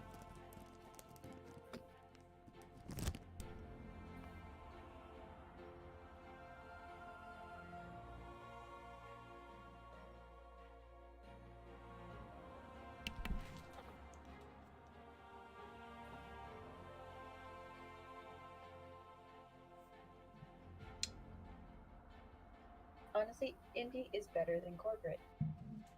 Oh, that was a take. But honestly, No. a very real take. I'm just saying, when you pitch an idea to, like, say, Cartoon Network or Disney, essentially that isn't entirely yours anymore. And that's like something that honestly freaks me out. No longer having the reins to my creation. And from there it's like, oh, we have to make changes so that this can promote our brand. And like, I feel like indie just gives you a bit more freedom with that. Like you can still choose how it goes, how it turns out, and you don't have to be like those certain, well, I don't really know much about indie, but I feel like, I don't know. No, obviously, yeah, you're right. Everything you're saying is correct. I don't know. It's more creative liberty, and there's still that obvious stress, but you don't have to be under the eyes of like very demanding people that just want to like bring more views. Yeah, exactly.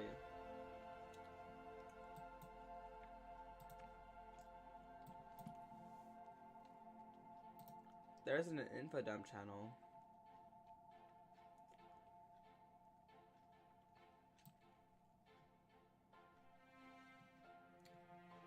Let's do this.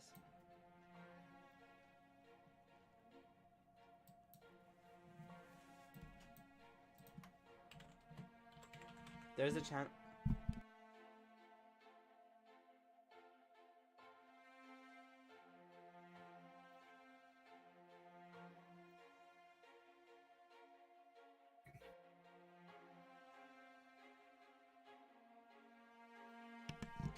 Okay, there's a channel under the bulletin board, no sorry, under the main health section now called My Stuff. That's where all of that can go. Self-promo, info dumping, all of it. It's about 3 kids around 13 to 14 finding out they have powers and are royals, but it all changed when basically someone stole all their kingdom's magic and basically reset slash created the world without fully. That is so cool. That kind of does remind me of the dyad though.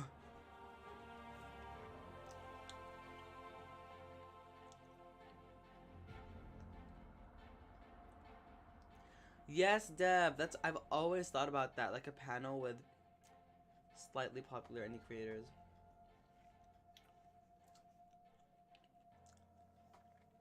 Aw, we're one of your inspirations, Jaw. Thank you.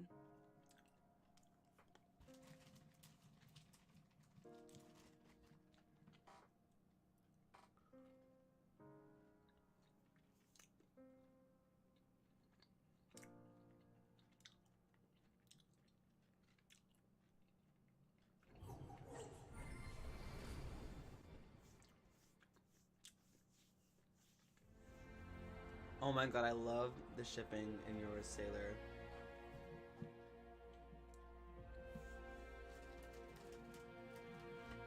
How do you feel about shipping, Mystical? I don't know, it depends on the story, honestly. That makes sense. So, like, with my own characters, I have, like, very specific, oh, these two would definitely... If it's, like, minor characters that are, you know, growing up, I sort of imagine as if they were to get to this point, who would they bond the most with? To the point where they, you know, develop that relationship. And then from there, I decide whether or not I could give those little, cute little hints that I potentially ship them. Okay, that makes sense. Like, though there are times where, like, I just can't ever see one character having a ship, mainly because maybe it just doesn't fit them. And I would be the type of person to make it known, like, personally, I don't ship this character with anyone. And if I'm dead set on that, I will just, like, flat out say, no, please don't ship this character. They're not like that. And then there are more nefarious reasons. Like, oh, I just don't see them growing old. That's a really important one. There are people...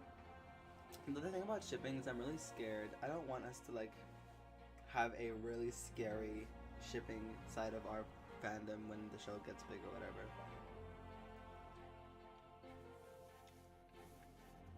Could you imagine? Mm-hmm. I can see it now. Oh, damn. Mainly, I can see it with, like, background characters, too. Hey, me too, me too. Like, oh, look, those two keep standing next to each other. That must mean something.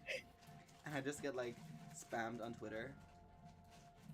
I was like, oh my god, you guys, my ship, there they are for half a second. And I can see you just instigating it by, like, animating a scene where you put them next to each other.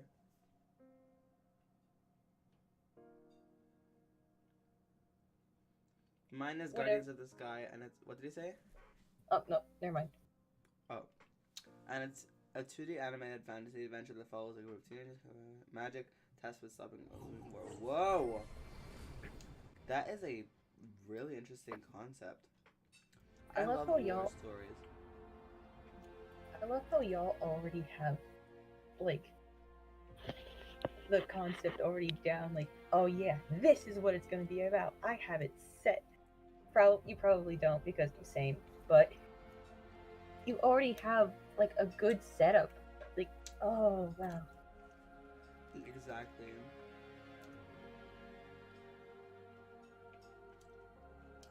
Who can't even stick to one book cover? You're a perfectionist. It's okay.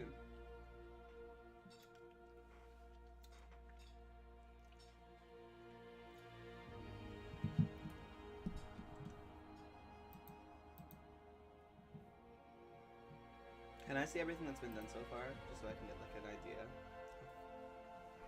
Oh I'll yeah, clean hold on. up I was this. just putting up music for myself. All right.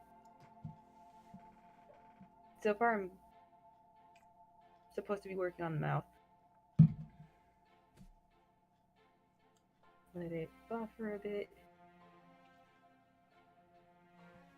Oh wait, you finished all the heads. So the vector is easy to like maneuver once you have the first one down. Yep. The only thing I would say is if you have very similar move like head shapes, like these two right here, I just need to move it just to the side. That's when the vector's like real great. I don't have to move too much. But then like for like movements like this where it goes down, that's where like it's best to like manipulate it.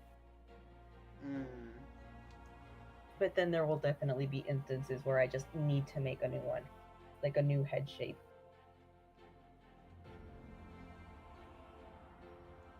Hey, kind of like the hill emblems.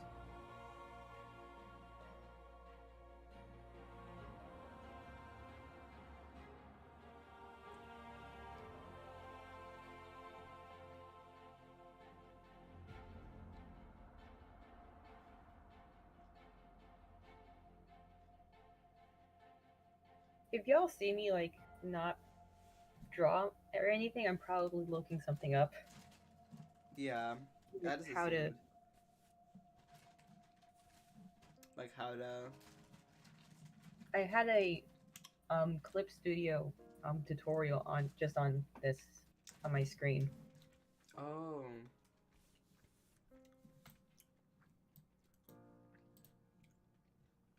Rosalie. Oh my god. Thank you for being proud of us, Rosalie. Have a great rest of your night. MLP characters being shipped was the golden era. Stop. Yes, it was. Well, yeah, that was an insane era.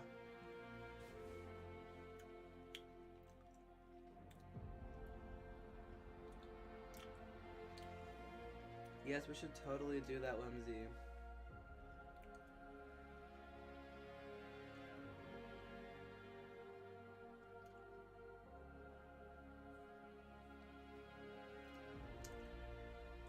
I think an organization would be super cool.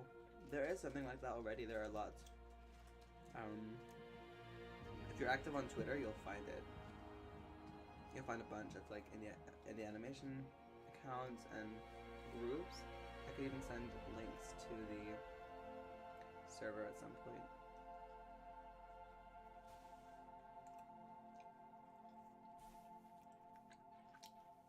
Yes, that's what I was gonna say. Creator Nation.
Amin, do you like horrific villains?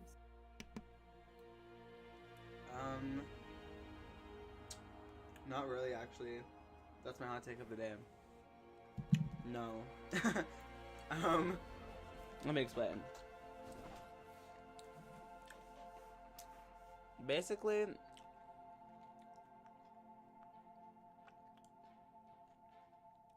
in order for me to, personally, when I'm watching something, to believe in a villain or believe a villain exists in the show, and for my mind to make it make sense, is for that person, is for me to somewhat have like a war in my head on whether or not to empathize with them.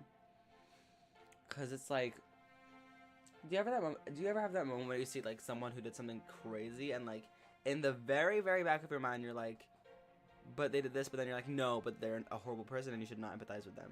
You know that? You know that feeling? I feel like that's a healthy and important feeling to feel when being approached with an antagonist. Because then, well, first of all, obviously, you need to well, every story is different. Sometimes you just want a horrifying monster to kill everyone, and that's totally fine. Just personally, because our show is so empathy and connection and contrast and like complexity focused, it just makes all the more sense to have complex villains who where like the audience will be able to somewhat at least understand the villain's intentions and where their motives come from.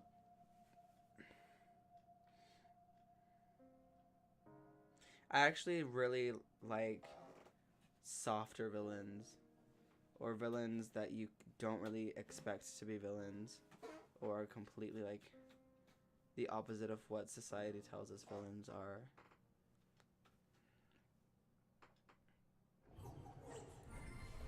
Look, I don't want to spoil too much, but long story short, one of our main villains, you guys, has a hero complex. Let's just say that, a savior complex. And I feel like Dev is definitely intrigued by that, where I could be wrong.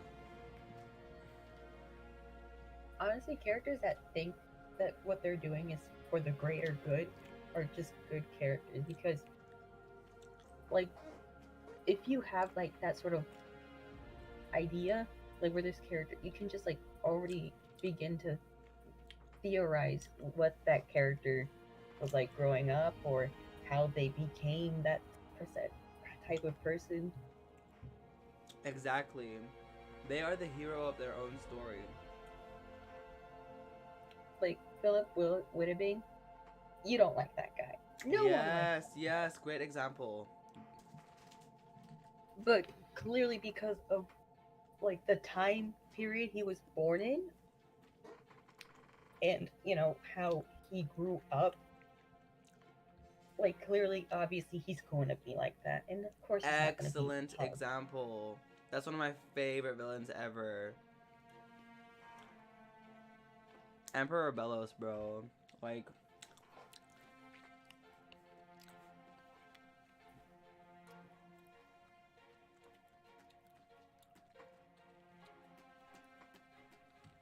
Lindsay. I have a villain who's very funny and likable, but kills pretty badly. oh. No, that's so funny though. Again, like complexity, variation. But like funny and likable but really horrific. Funny and likable, but really horrific. Possibly. I just don't like it when the villains start out really horrific. I mean, I'm debating it. Like, look, the villain that I have, and I'm not gonna give too much. Mm-hmm. So like people are saying like, oh, my villain is funny and stuff. Like, my villain is Two-Face. That's all of, Oh, I like, love I that. can say. And it's not who you expect it to be. Well, guess what? Like, Real life villains are Two-Faced. like, the point of my villain is that they are very, they give a false sense of security. Like, Damn. and it's a very believable one because of like self-righteousness.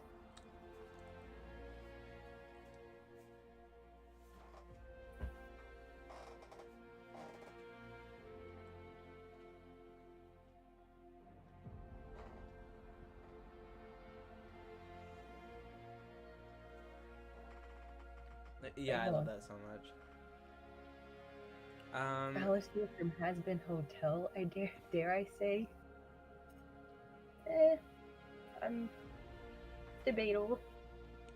Do the characters' core magic have like an avatar state where they can enter like an ultra powerful state? Stay tuned, stay tuned, stay tuned. Or like what happened to Willow in the Owl House when she began to have a breakdown and then part 3 finale? Stay tuned.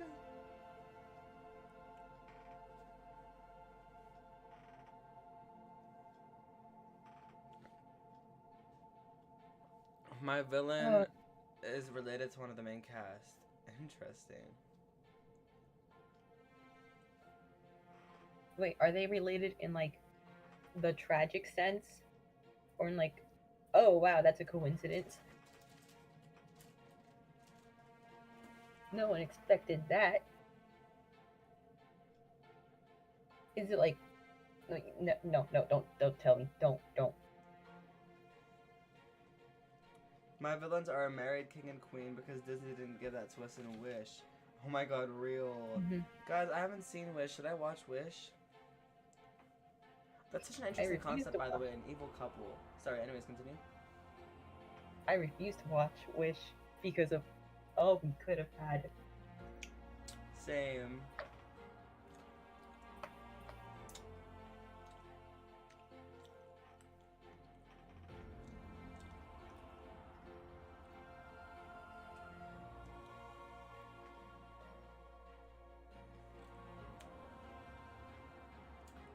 Anyone outside of them, he immediately hates with a passion. That's so funny.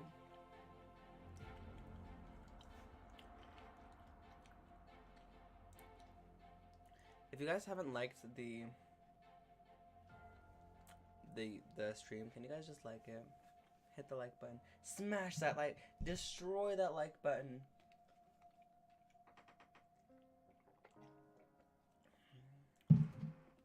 And that like button.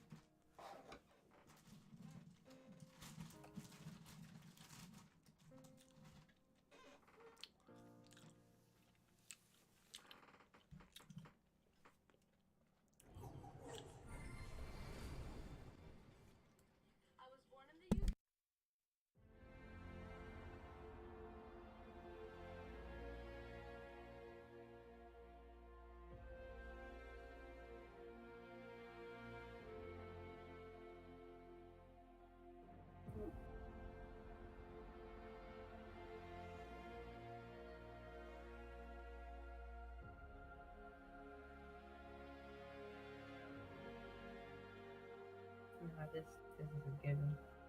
Not at all.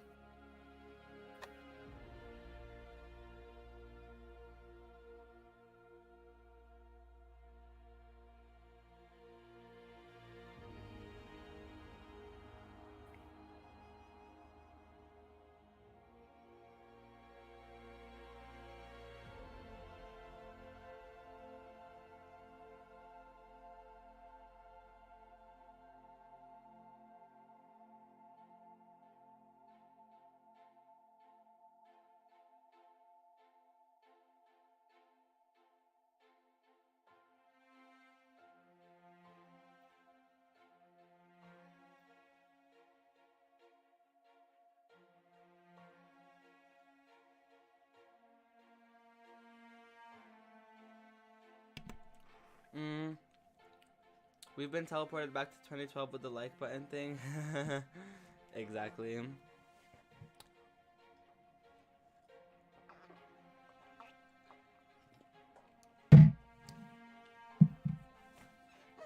Let's see what SROC stuff I can do today.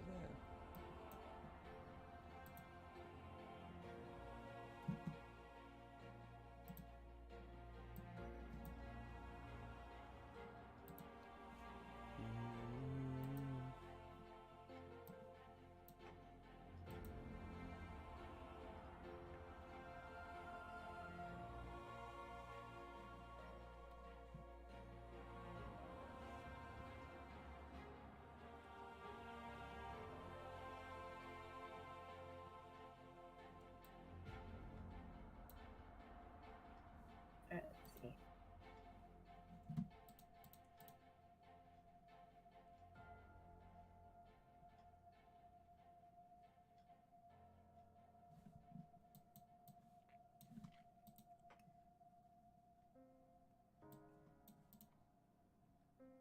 Oh my god. The mouth and the nose. Wait. Let me see this again. I'm not liking how it ends though. Are you Just- sure we don't want more mouth movement? Like when she jumps for her like mouth to open? Oh, you have that. I feel like maybe we can just keep it going on for a little bit longer.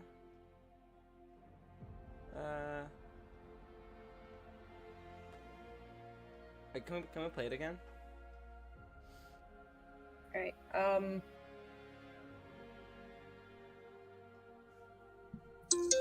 Jesus.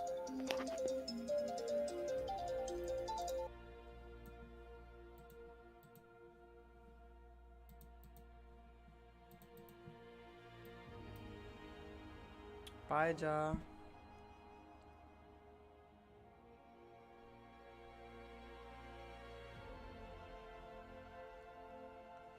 Are there any magic councils in the kingdom?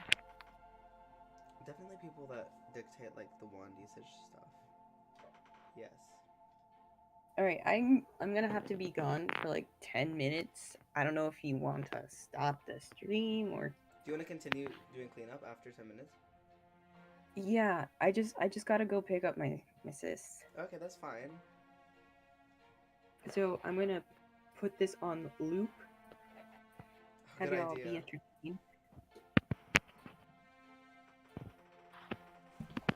And then I'll be back All right. with the other sibling. Have fun, Pookie.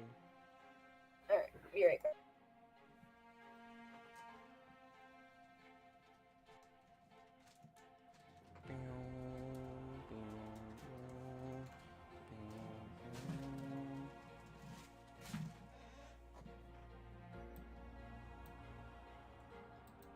Should I read the old pilot script for you guys? No, it's happening. The later at night it gets, the more malleable I am. The more spoilers I give.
Okay, gang, I'm back. Sorry. It's just been a long night. Hey, maybe our UK people will be on. Yeah, I just needed a brain break. Okay, out of curiosity, what are those little puffball plants in the magic history classroom? Let me see if I can recall which ones you are referring to.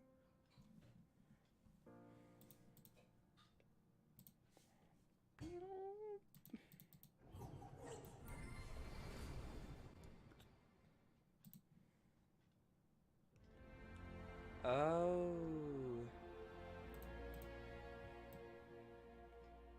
Puffball.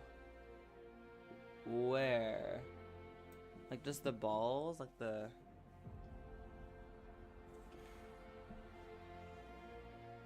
Because those are balls of light.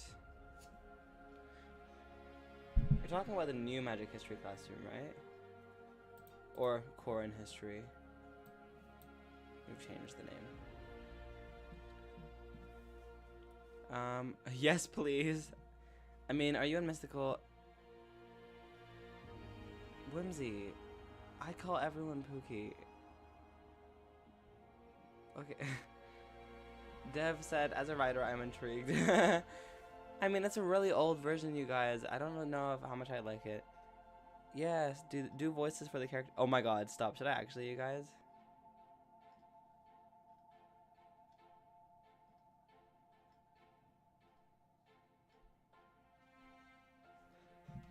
Okay, should I read this? Okay, fine, peer pressure me. Take advantage of my sleepy brain. Can anyone join the server or just Patreon members? Anyone. The link is in the description. Okay, you know what? Fine. Fine, I'll do it. I'll read the print scripts. Oh. But again, as I've said in the last stream, the reason I feel comfortable reading this is because we are rewriting it from the top. And there might be a lot of changes. So if you cringe, or, well, not cringe, but if you have critiques, don't worry. I have tons of critiques. I probably have more critiques for this script than you do. And this is like version 5, and we're rewriting it.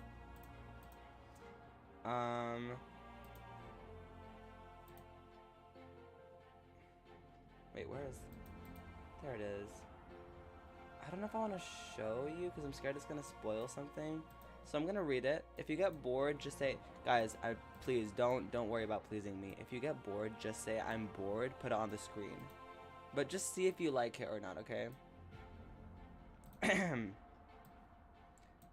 Oh yeah, this is a little outdated. It has the Sunnyside Magic High logo on it. So last updated on August 11th, 2022. August 11th, 2022. Wow, at 1:41 a.m. Okay. Royal Beginnings. Written by yours truly, and co-written by Jaden Cunningham, Haley Jones, Jenny L, Miss Fortune, and Princess Lance. Our world, Cora, is made up of 215 kingdoms. Okay, guys, see, that's one thing that's changed. There are only 53. Each representing the essence of their core. Oh, the music is actually, like, helping me. Centuries ago, a special school was built at the center of our world. We zoom in and fade to a still image of Sunnyside Magic High during sunrise, and we slowly zoom in. This school was built with the intention to help young royals control their magical powers and learn how to rule. And this is by an unknown narrator. We transition to the outside of Sunnyside. We can see royals coming in and out. Royals from the Fire Kingdom. We see the Fire Kingdom, Aurora and Blaze walk out with their bubble cases. Aurora looks tired and bitter, while Blaze looks worried and intimidated. We can see all kinds of fire-themed structures and a few Fire Kingdom creatures around. The Ice Kingdom. Same thing, but with Glacier. The Nature Kingdom. Same thing, but with Hazel. And then this is actually like in the proof of concept, where King Glen and Queen Glover look at each other from the balcony. And many others, like the Kingdom of Stars, And then we see the Crescenta thing. But we actually see Crescenta's mom. Or the Water Kingdom. Phase 2, outside the Water Kingdom, day. One more reminder, you guys. Even the composition of scenes and what scenes are where, or even like maybe even the plot of this might be different when we rewrite it. I'm not gonna confirm or deny anything. We see a full view of the Water Kingdom castle with some of the buildings and surrounding it. Yeah, we can see all kinds of water-themed structures and even a few creatures. We zoom in. Inside the Water Kingdom castle throne room, continuous. We see River walking beside his mother in the throne room. She holds a large, shiny trident. They head to the door from the throne. River is trying to convince her that there is no need for her to send him to Sunnyside Magic High, despite it being a obligatory requirement. She looks restless, and he looks desperate. Please, Mom, I can stay here and help you rule. I'll take on some extra duties. River, this is for your own good. You haven't left the castle in months. I want you to get a better grasp of your magical abilities and learn how to rule the kingdom on your own one day. But Mom, I want to stay here and help you. We've been through so much these last few months, and I don't know if I'm ready to go. I'm tired of your excuses, River. Sunnyside is going to be good for you. You'll make friends. You'll learn how to be a great ruler, and your magic will become so much stronger. I already know so much about magic and power. I don't click well with anyone my age. I mess up every single one of my friendships. There's no point. River, you are going, and that is final.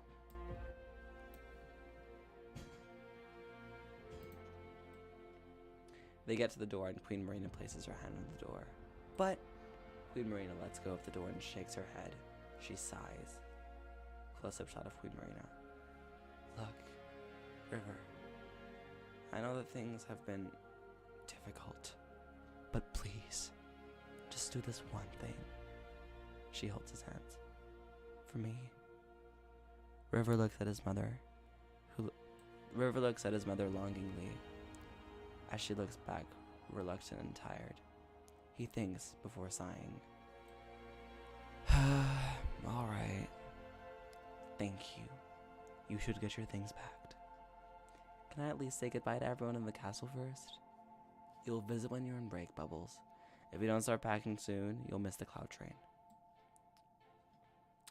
Fade 2 well, what do we think of that, guys? Let me read.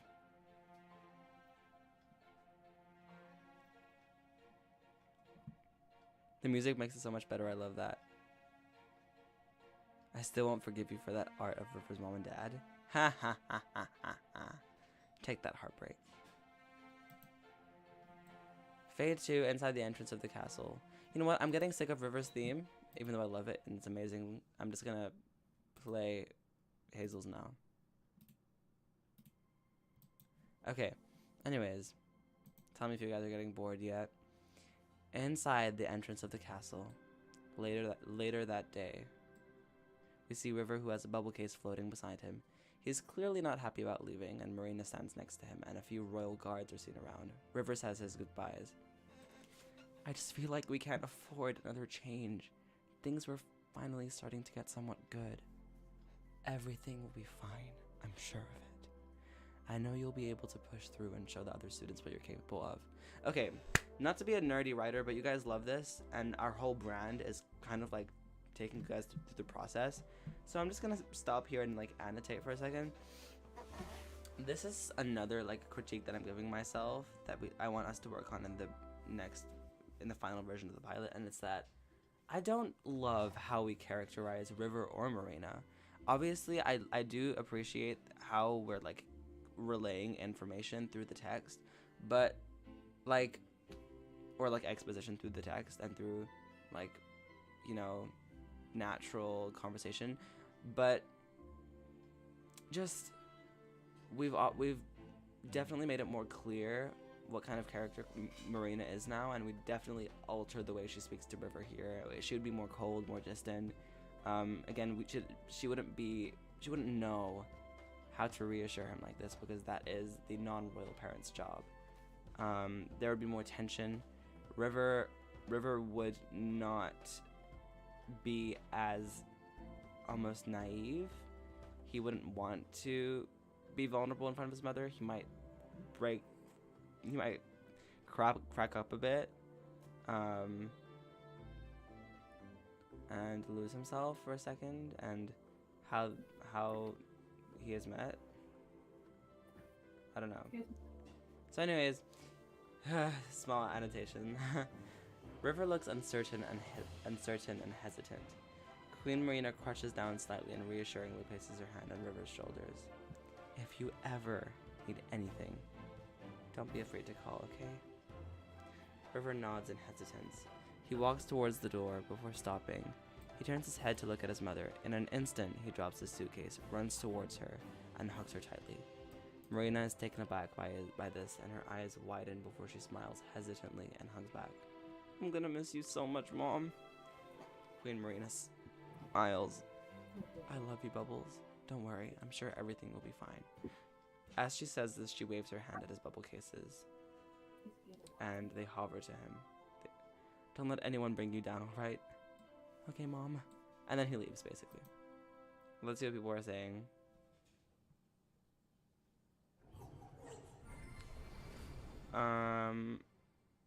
Definitely gives an insight on their dynamic. Ooh. His nickname. Yeah. This is so sweet. Give the watcher trauma. The way I just like stopped to do like an annotation, like this is freaking literary studies. I thought Dev at least might respect that. Okay. He gets in the cloud train. He sees unknown. He sees like people around him.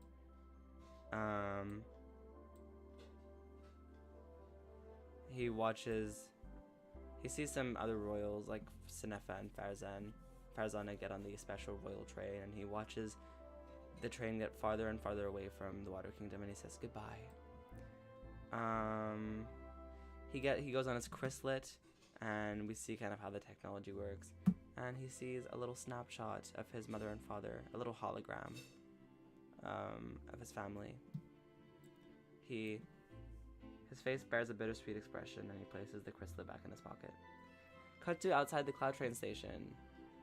We see a shot of the cloud train arriving at the station, and the doors automatically slide open. Da, da, da, da. Yeah, also, world building would be so much more in depth in the new version. Jump cut to the gate. Da, da, da, da. And then River gets to their house. River walks up to the house he will be staying at, and he doesn't look any happier. He goes up to the porch and attempts to knock on the door. He then quickly turns away, thinking about if he actually wants to do this. Do I really want to do this? Do I really want everything to just change? And then he sings Just Beyond That Door, which we have a demo for, but I'm not going to play it right now. It's basically like, just beyond that door, there's things I can't... It's like, wait, I'll like speed run it. I'm not going to sing it though. Well, in full. There are things I'm not prepared for. Just beyond that door are things that cause me fear. If I take a step and fall, you won't be there to catch me. Wonder if you're even watching. Tell me what's beyond that door. Just beyond that door are things I've only I forgot how this is sung. River, take a step one more. You'll be just beyond that door. But it shakes me to the core. 'Cause it's just beyond that door. Something like that.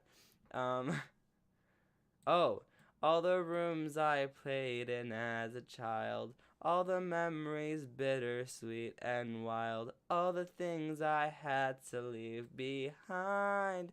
So what am I waiting for? There's a future and so much more. Just waiting for me to explore. And it's just beyond that door. Yeah. Okay, it's just like that. I don't know if we're going to keep that in the pilot, but... Or even where the show is at musical-wise. I really want it to be musical in my heart, though. Cut to outside the house, continuous. River finally decides to knock on the door, but when his knuckles make contact with the door, suddenly the door is kicked down by Princess CRESCENTA. River is knocked back with the doorknob in his hand before immediately falling down with it. Crescenta looks down at the broken door before quickly using her powers to create a force field in its place. She stares at River. Ah! Princess Hazel! It's a nerd. There are no good roommates, are there? She snatches the doorknob from River and sticks it in the force field substitute. Crescenta rolls her eyes and closes the door on River. He looks confused and gets back up. The door is opened again by Hazel. Hazel looks annoyed with Crescenta. Would it kill you to be nice? Hazel rolls her eyes. She turns her head towards River and outstretches her hand towards him. River grabs her hand and she pulls him up. Sorry about her. She sighs. Anyway, hey, I'm Hazel. Again, the characterization, y'all, in the new version would be pretty different. Well, not that different, but pretty different. River smiles hesitantly. Hi, I'm River. And then off screen, Crescenta's just like, of course his name is River. River looks a bit down. Hazel comforts him.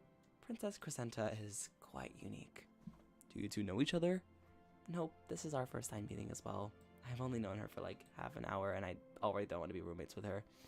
So you're from the Water Kingdom, I'm guessing? Yeah, and I'm assuming you're from the Flora Kingdom. Yep, it's pretty obvious. Yeah, see, this kind of conversation does not need to... Sorry, I'm sorry I keep annotating. Am I ruining the experience for you? I want you guys to know that this is not a representation of my writing right now or anyone on the team's writing. Like, it's improved, and in the actual pilot, like, we would not waste so much time on this unnecessary dialogue. You know what I mean? Like, and if we did, we'd do it in a way that makes sense and moves things along. Like, because I feel like in animated shows, you can't do that. You can't just dilly-dally like that. Why should someone draw that? You know what I mean? Just things that we have to think of. Let me read what's being said. This is so sweet. Will there be anything that gives the characters any trauma that they'll have to work through? Yeah, definitely. Bubbles, I'm gonna cry. You have a great voice. Oh my god, thank you. Stop. Type bars, little man. Crescenta just... I'll start the door. Awkward teen dialogue. Yes. Crescenta has beef with the door. No, she does though. They stand in silence. River opens his mouth to speak before he turns toward his head to see a teacher, Miss Arcadia, pushing Zephyr towards them. Zephyr looks annoyed. Hazel and River both look at him confused and surprised. Miss Arcadia is like the counselor and also like the magic basics teacher. Prince Zephyr, no more rule breaking, okay? I know you want to be with your friends, but unfortunately, you don't get to choose who your roommates are.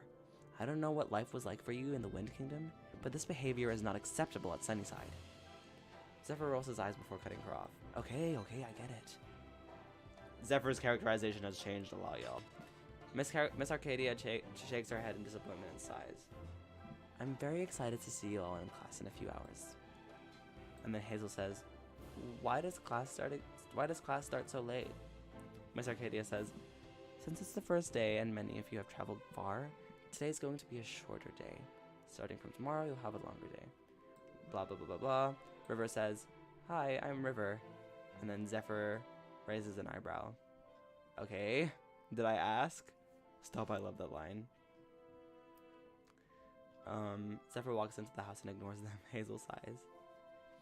I stopped trying after the first few times. Other royals are so entitled and rude. You're actually the first person who's been really nice to me today. You're actually the first person who's really been nice to me today. It's the least I could do. But anyway, come in. River walks in. He sees everything is like decorated in CRESCENTA. That's the best way I can describe it. And then Hazel said, CRESCENTA really made herself at home here. And River said, yeah, I can tell. And then, oh my god. Okay, I'm not gonna lie, I was kind of funny, y'all. CRESCENTA comes down the stairs and looks very bitter. She approaches River. Listen here, Prince H2O or whatever your name is. The way I have decorated this house is absolutely stunning. Stunning. Got it? And if I hear you say literally one negative thing about it, watch. Just watch what happens to your books or whatever else you brought with you. Okay, says River. And then CRESCENTA says, Princess Hazel, let's go upstairs. Hazel looks annoyed but doesn't say anything. CRESCENTA goes up the stairs and Hazel follows. River's alone downstairs. He thinks before walking towards the door he assumes as his room, and then he tries to open it before hearing Zephyr's voice. Who is it? What do you want? Hey, it's me, Prince River. I just wanted to ask if you could open the door since it's, well, my room too. And basically Zephyr doesn't. And River just sits on the staircase and sees the hologram picture of his parents and admires it, kind of down. Okay. Next, they walk into the school and admire its beauty, and Miss Isla stands behind the railing of the second floor, looking down on all the students with Miss Arcadia by her side. Okay, Miss Isla, are you guys ready for the British accent? Oh my god, Mystical, you're back! Hi, Mystical. You didn't even say you were back. How long have you been back for? Oh wow, now I was animating it for a bit. Oh. I decided to just read them a bit of like the most recent pilot that we're changing. Because I was like, yeah, I was listening. It's funny. If you get bored, tell me. Like, I was already like imagining how CRESCENTA would be moving. You see this? You see all of this? Do not change it. just a bunch of hand waving I can see. No, CRESCENTA's the one who's like changed the least with characterization, to be honest. I feel like there would be slight adjustments I'd make to this, but no, she's definitely pretty consistent. Okay, Miss Isla. This year, many of our first years are future monarchs. More than usual. So we have got to do the best we can possibly... We have to do the best we possibly can to provide them with quality education. It can be daunting to think about, but the truth is, the fate of the world all depends on us, and how we are able to bring out the potential of these growing rulers and teach them how to harness it. We are dealing with impressionable minds, so even the most microscopic misstep can leave a long-lasting effect. No pressure, though. Miss Isla smirks. Miss Arcadia says, "Don't fret, Miss Isla. I'm sure this is going to be another successful year. I, for one, I'm delighted that I get to do this with Hellaby." That's Miss Arcadia's sister, you guys. "I assure you that she'll do a great job introducing students to alchemy. If your sister is even half as good of a teacher as you are, I'm sure she'll do great." Arcadia smiles and Miss Isla nods reassuringly. Let's see what y'all are saying in the chat. I mean, how tall are you? Y'all, I wanna be honest, I'm 5'6". Do I give 5'6" energy?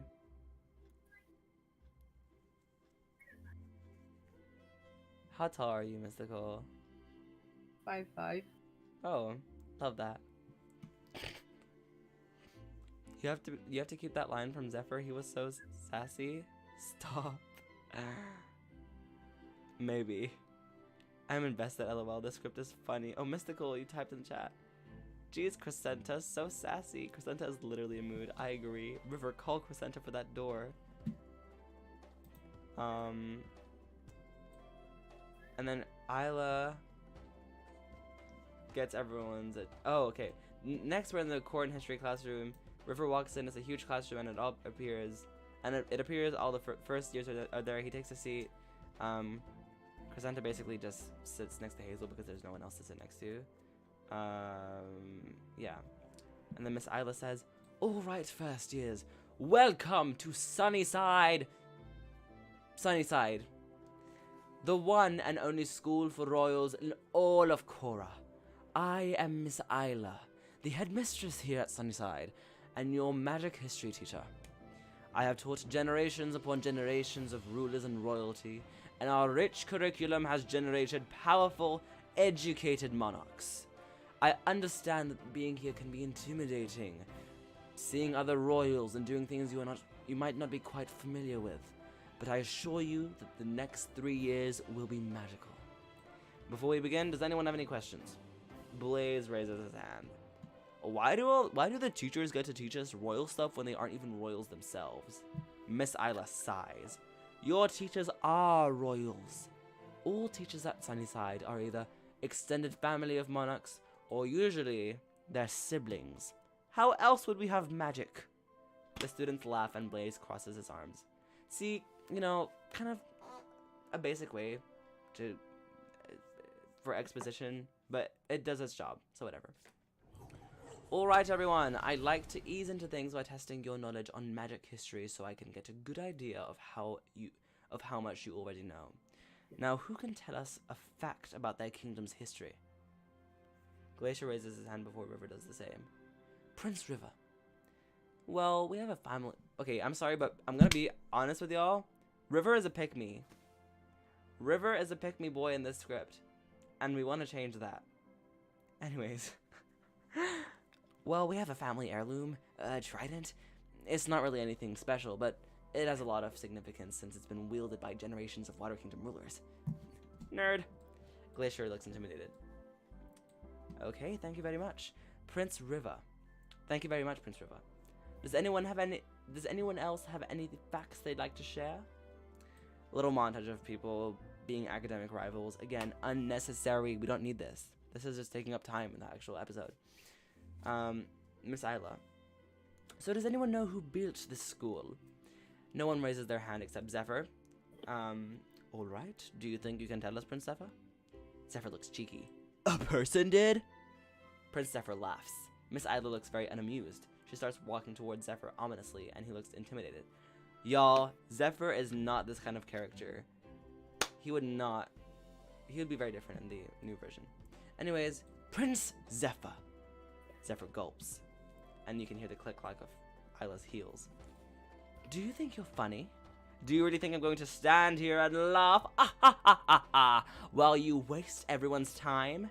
You really are nothing like your mother. Magic history is not a joke, and neither is my time.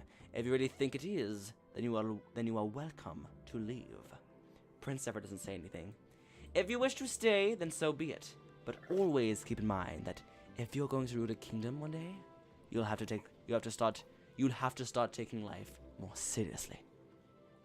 She walks off and Zephyr looks embarrassed. He looks towards Glacier and hopes to have gained his approval, but Glacier looks at him with an unamused expression. Cut to inside Sunnyside. Let's see what people are saying.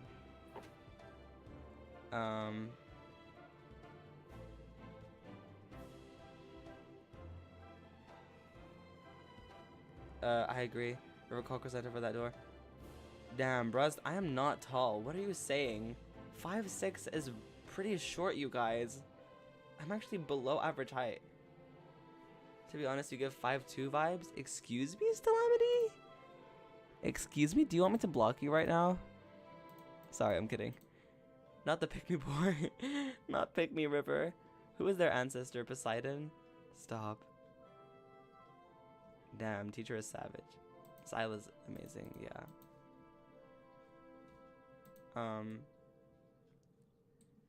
Everyone leaves the classroom and goes back into the hallway. River leaves looking proud of himself before Glacier, Blaze, and Zephyr walk past him. River can't help but overhear. Honestly, I don't know who Prince Pond thinks he is, but he really isn't all that. I could destroy that kid in seconds.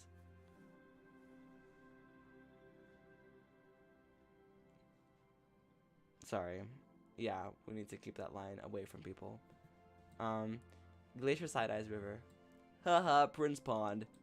Poor Zephyr. He's stuck being roommates with him. Yeah, says Zephyr. Zephyr looks back at River, who looks bitter and a bit caught off guard. Glacier, Blaze, and Zephyr walk away. River looks a little bit tired. Just when I thought this was going well, I should have just stayed home. Which, I would change that line because they can't.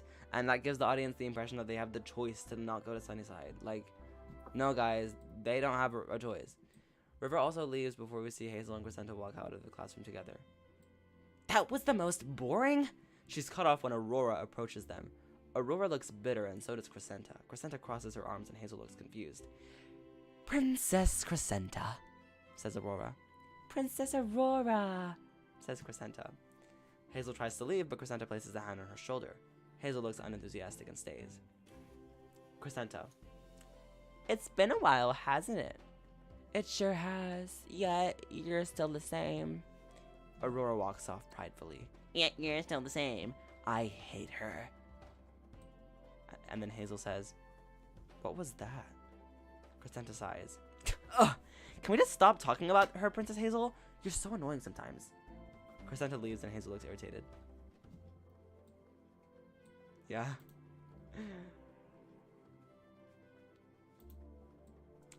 Cut to outside the patio. It's noon. We see a wide shot of the patio. Students are coming in and out of the buffet hall. We can see students eating. They're eating, yeah. Cut to continuous inside a pavilion. Students basically eat in like pavilions. It's really cool. They're like huge and really like aesthetic. And then we go back to the buffet hall, and under the bleachers in the buffet hall, we see students selecting various foods from a diverse selection of foreign-looking dishes. Among the students selecting food, we see Zephyr and Glacier looking through the different options. Zephyr happily reaches for a Nature Kingdom cake with a Fire Kingdom sauce before Glacier nudges him with his elbow, giving him a look of disapproval and disgust while doing so. Y'all, that's actually deep, and that's actually something that's important to keep in mind. We cut to a plate being taken, and it's Hazel's hands. We see Hazel, who holds onto the plate while waiting for her turn. Aurora, Sunnystream, and Blaze are in line behind her. She looks down, avoiding eye contact with others. She's in a very closed-off stance, and she looks very tense. She looks anxious due to overhearing Aurora, Sunnystream, and Blaze behind her and not wanting them to say anything to her. Miss Hellaby directs students from the middle of the dining hall. First, yours on the right. Once you fill your plate and find an open plate, once you fill your plate, find an open placemat. And for Mr. Manor's sake, if you don't wish to eat inside of a pavilion or at a table, please pick up a dining cylinder from the center table. Miss Hellaby has suddenly been whirled around due to how fast Mr. Manor springs past her to one of the tables in the hall. Princess Farazana, you are a third year and you are using your appetizer fork for your main meal? I will not tolerate this blasphemy from a student I have taught for 3 cycles. So funny. Princess Farazana looks terrified and quite embarrassed. Mr. Manor slaps the fork out of her hand. Janitor Breeze quickly collects the fork and uses his wind power to clean off the food residue from the fork that was left on the table. And then we focus back on Aurora, Blaze, and Sunnystream in line, and their conversation becomes louder. Sunnystream is bouncing her cloud ball up and down. And then they're watching Janitor Breeze. And then Aurora says, Blaze, when I'm queen, you better not become something pathetic like a janitor. The Janitor Breeze looks at them and shrugs. We cut back to them. Don't worry, sis. When you become queen, I'm gonna become a live jester. And then Sunnystream says, ew, why would a royal decide to be a janitor? And then Aurora said, everyone here is a royal. Even the chefs or maintenance staff. Well, everyone except the guards. They have to be disposable. Not the head guard, though. I'm pretty sure they're a Star Kingdom royal. And then Sunnystream says, guys, my reading. I was friends with one of the guards in the castle back home. His name was Gary. I visit his death stone every year on his birthday. Why is this so dark? Is this funny, Mystical? Is this actually funny? Just a random somber moment. Just like, oh yeah, this is casual conversation between kids. See, So no. this is something I would keep because it just, there's stuff happening while this scene is going on, and like she's playing with her cloud ball. There's like funny moments. It's like not, it's worth animating. I would keep this scene. Does Nepa say it out of like casually? Yeah. I was friends with one of the guards in the castle back home. His name was Gary. I visit his death stone every year on his birthday. Girl is up in the clouds. Aurora and Blaze don't say anything and just look awkwardly in silence. Sunnystream accidentally stops bouncing the ball and shoots up into the air, about to hit Blaze, but before it does, Aurora nonchalantly jumps up and catches it midair. Okay, Sunnystream. I don't think I've ever seen this many royals in the same place. Aurora looks at Blaze longingly, noticing that he looks uneasy and maybe a little anxious. She places an arm around him. Too bad we're better than all of them, right? Blaze hesitantly smiles. Okay, this line is taking way too long. Aurora harshly bumps into Hazel and pushes past her. Have fun being friends with Crescenta. Sunapha and Blaze push past Hazel as well, following Aurora. Hazel starts to shake slightly and tense up even more. It looks like she could almost cry. Let's read the script. I love that teacher now. That's funny. How much longer is the stream? I'm gonna be busy for a little bit. Honestly, I don't know. Sam, I really want to know Aurora and Crescenta's lore. There's a lot, y'all. Stay tuned. Sam, what is their backstory? Stay tuned. Stay tuned. Now the janitor slander. Morning, guys. Hi, Michael. You made it.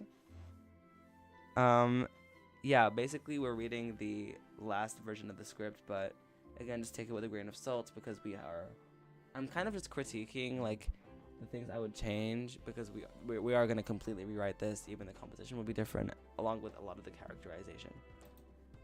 Anyways, and yeah. So we cut to the patio. Hazel keeps her gaze at the ground, clutches her plate, and then she hears Crescenta, who's wearing a single soundlet. A soundlet is like a headphone, kind of. And she hears Crescenta happily call her name from a distance. Hazel! Over here! Over here! Hazel exhales and reluctantly walks to Crescenta's table. She sits down and still displays closed-off body language. You will not believe the day I've had. Class after class, it's like so exhausting. I have something called Sorsonic language next, and why is there even an etiquette class? Crescenta takes a bite of her foreign-looking sandwich. I can use manners. Crescenta takes a deep breath before sighing. Hazel nods. In fact, I have the best manners. She takes a moment to swallow her food. But you know, who's gonna be such a show-off in that class? Aurora. She's so fake. Can you tell how fake she is, Hazel? Yeah. So, you seem bored. Am I boring you? What? No, it's okay. I'm sorry. You don't have anything to be sorry for. Hazel's seen visibly shaking, looking around anxiously. Why are you shaking? I'm just nervous. Not that the amazing Crescenta could relate. I have never been nervous. Hazel looks down and feels a bit bad about herself. Crescenta notices and sighs.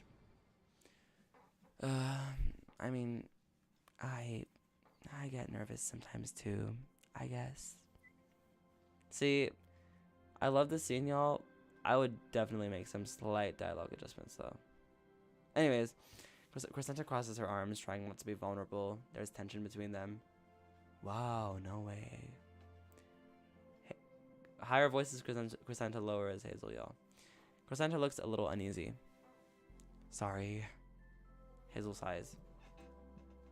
I'm just not used to this. It's a lot. There's silence. We can slightly hear hyper pop music coming from Crescenta's soundlet. Hazel giggles. Are you listening to music? Crescenta blushes and looks a little bit embarrassed. Yes? So this is what you listen to, huh? What's wrong with it? Oh, nothing. Actually sounds fun. I'm just surprised. Really? Yeah. There's silence. When I'm nervous, I like listening to music. Crescenta outstretches her hand, offering Hazel the soundlet that she's not using. Hazel smiles and takes it. She puts it on and they listen together. How is this supposed to calm me down? Because I like it, okay? Crescenta tries to be mad, but ends up chuckling. I like it too, It's fun, and it pops. It pops? What are you, an old hag? I just don't know, like, slang, okay? Oh, stars, you're so different and quirky, Princess Hazel. Stop, no, not that line. They both start laughing before Crescenta stops and notices Aurora looking at her with a judgmental look. Her mood is instantly ruined, and she goes back to being more closed off and distant. Okay, now shut up and listen to the music. Hazel notices his instant change and sighs. And you know what? She adapts to it because that's what she's used to at home. Okay, let's read this, y'all. Oh, you guys have barely said anything. So wholesome. Finally, Crescenta depth. Guys, are you bored, or are you just like very, like, are you just listening attentively? Because I'm getting scared.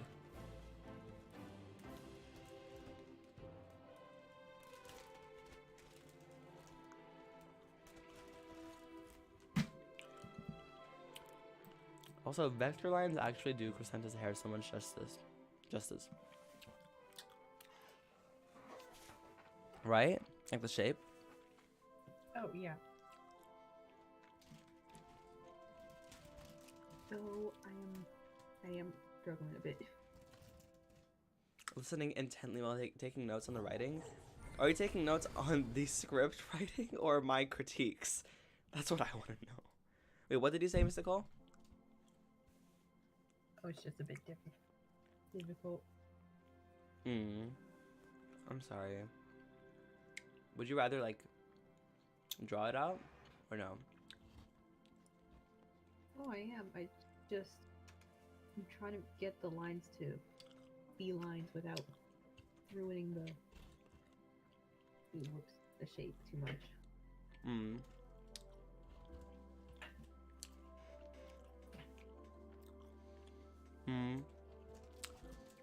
Hazel and Crescenta's friendship is so wholesome. I'm invested. Listening. Wait, I read this.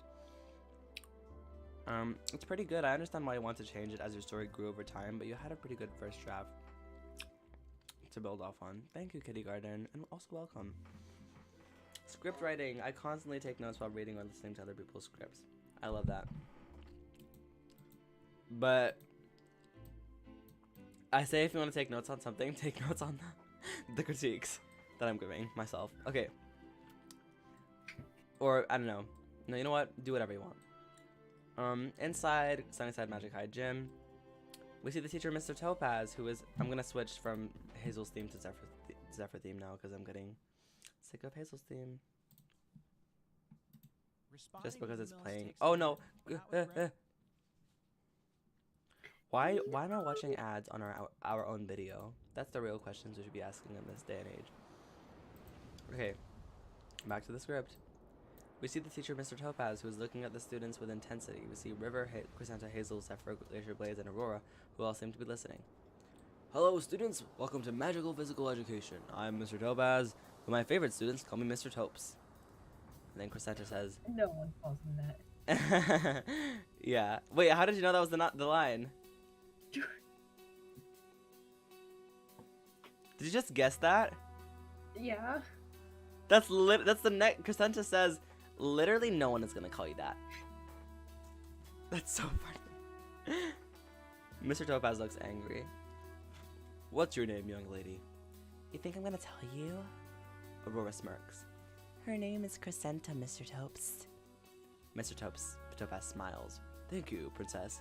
Aurora. My name is Aurora. Thank you, Princess Aurora. Don't mention it. Crescenta looks angry. Aurora looks proud and victorious. I'll give you a warning this time, but the next time you disrespect me, there will be consequences. Alright. Crescenta pulls out her chrysalis. Cut to outside Sunnyside. Near the magical border that surrounds the campus, many guards guard the school. Two in particular are in the middle of a conversation. Have you heard? The Crystal Kingdom has been dealing with a lot of core drainage. Well, yeah. Wands are harming the environment, bro. Well, yeah. Wands are harming the environment, bro. Suddenly, the ground shakes and the magical barrier around them starts to vibrate. The guards look concerned before taking a closer look at the magical barrier and see that there are some black/lime green cracks forming inside of it. Are you seeing what I'm seeing? No, there's no way. Cut to inside Sunnyside Magic High Gym at the same time. Alright everyone, so what is physical? So what did we change it to? What is core resistance education for? Core resistance is the class that will help you learn to exercise your core and strengthen it. Now, who can tell me how strengthening your core can help? Sinefa raises her hand. You. Well, like, if you have a strong core, you can perform more spells without getting tired, and you can do stuff that's, like, out of your comfort zone, I guess. Well said, Princess Sinefa. Now let's... Suddenly, Mr. Topaz, I'm gonna stop the music though. Suddenly, Mr. Topaz is cut off when he hears a loud rumble. He turns around before many Sunnyside guards enter the gym. Everyone is caught off guard, and head guard Estelaria enters, leading the rest. Dark magic has corrupted the barrier. Students must evacuate the premises immediately. Go, go, go.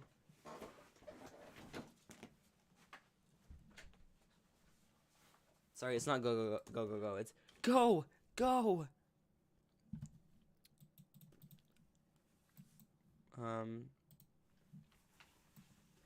How much of this can I read to you guys? I'm getting kind of scared. Fine. We're changing a lot of it. Okay. Go! Go! Crescenta notices the head guard and lights up. She gasps and waves. Aunt Estelaria? The roar of a Gorion is heard. Everyone gasps before turning their heads. A massive Gorion bangs on the wall from the outside, causing cracks to form in the wall. We hear students scream and shout in fear. Head guard Estelaria effortlessly creates a force field that covers the wall. Sinefa runs out of the gym and Aurora notices. She grabs Blaze's wrist and quickly runs out of the gym, following Sinefa. She starts charging towards the door. Aurora and Blaze stop and look at the wall for a few seconds in concern. As the cracks in the wall become more and more unstable, students are directed out of the gym. Mr. Topaz prioritizes their safety. Crescenta is seemingly unbothered, watching something on her Crislet. Hazel notices and grabs her shoulder. Crescenta, let's go. Crescenta looks up from her Crislet. Don't worry, Hazel. My aunt's the head guard at Sunnyside. She's beaten waterflies more threatening than this thing. I'm sure she's strong, but she said we need to evacuate the gym. Please, let's just... Suddenly, the Gorion lets out a piercing roar. The pitch rings throughout, using perhaps a type of corrupted sound magic that shatters Estelaria's force field, making more cracks in the wall and pushing Estelaria and the rest of the guards back. Estelaria's helmet is knocked off and her face is revealed. The scream cracks Crescenta's Crislet screen. She looks enraged. Crescenta's jaw drops and she looks genuinely offended. Oh, you are getting it now! Hazel grabs Crescenta's arm. Forget about it, please. Headguard Estelaria. Okay, y'all. Whew. Headguard Estelaria is back up, recreating the force field slowly before suddenly the Gorion smashes through the wall, launching itself into the force field, shattering it with its momentum. Estelaria quickly creates a force field bubble around herself and thankfully remains untouched. Glacier and some others leave the gym. Zephyr runs as fast as he can, with River not too far behind him. Before they can make their escape, the Gorion charges towards the door, causing them to get out of the way as quickly as possible. The guards use their wands in unison to protect them with a force field. Estelaria sprints towards the Gorion and tries to encase it inside of a force field bubble, but suddenly it corrupts the force field and blasts it back at Estelaria. Estelaria rapidly regains control of what's being thrown at her and manipulates it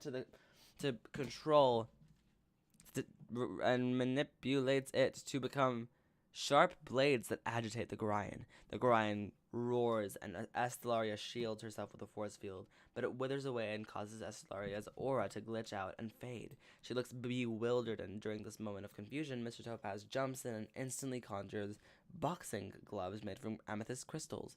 Mr. Topaz maneuvers his arms artistically and pushes them outwards. He accesses his core, and with a blast of his magic, suddenly they are surrounded by many sparkling diamond-shaped crystals that slowly spin and glisten in the air. The Gorion is taken aback by this and is heavily distracted by the sparkling gems. We switch to the first-person perspective of the Gorion and see its vision dashing from crystal to crystal. We land on Estelaria, who, from the Gorion's vision, seems to have a strong dark aura around her. No longer seeing the events play out from the eyes of the Gorion, we see its dark aura grow stronger, presumably due to its feeding off of the enemy's fear.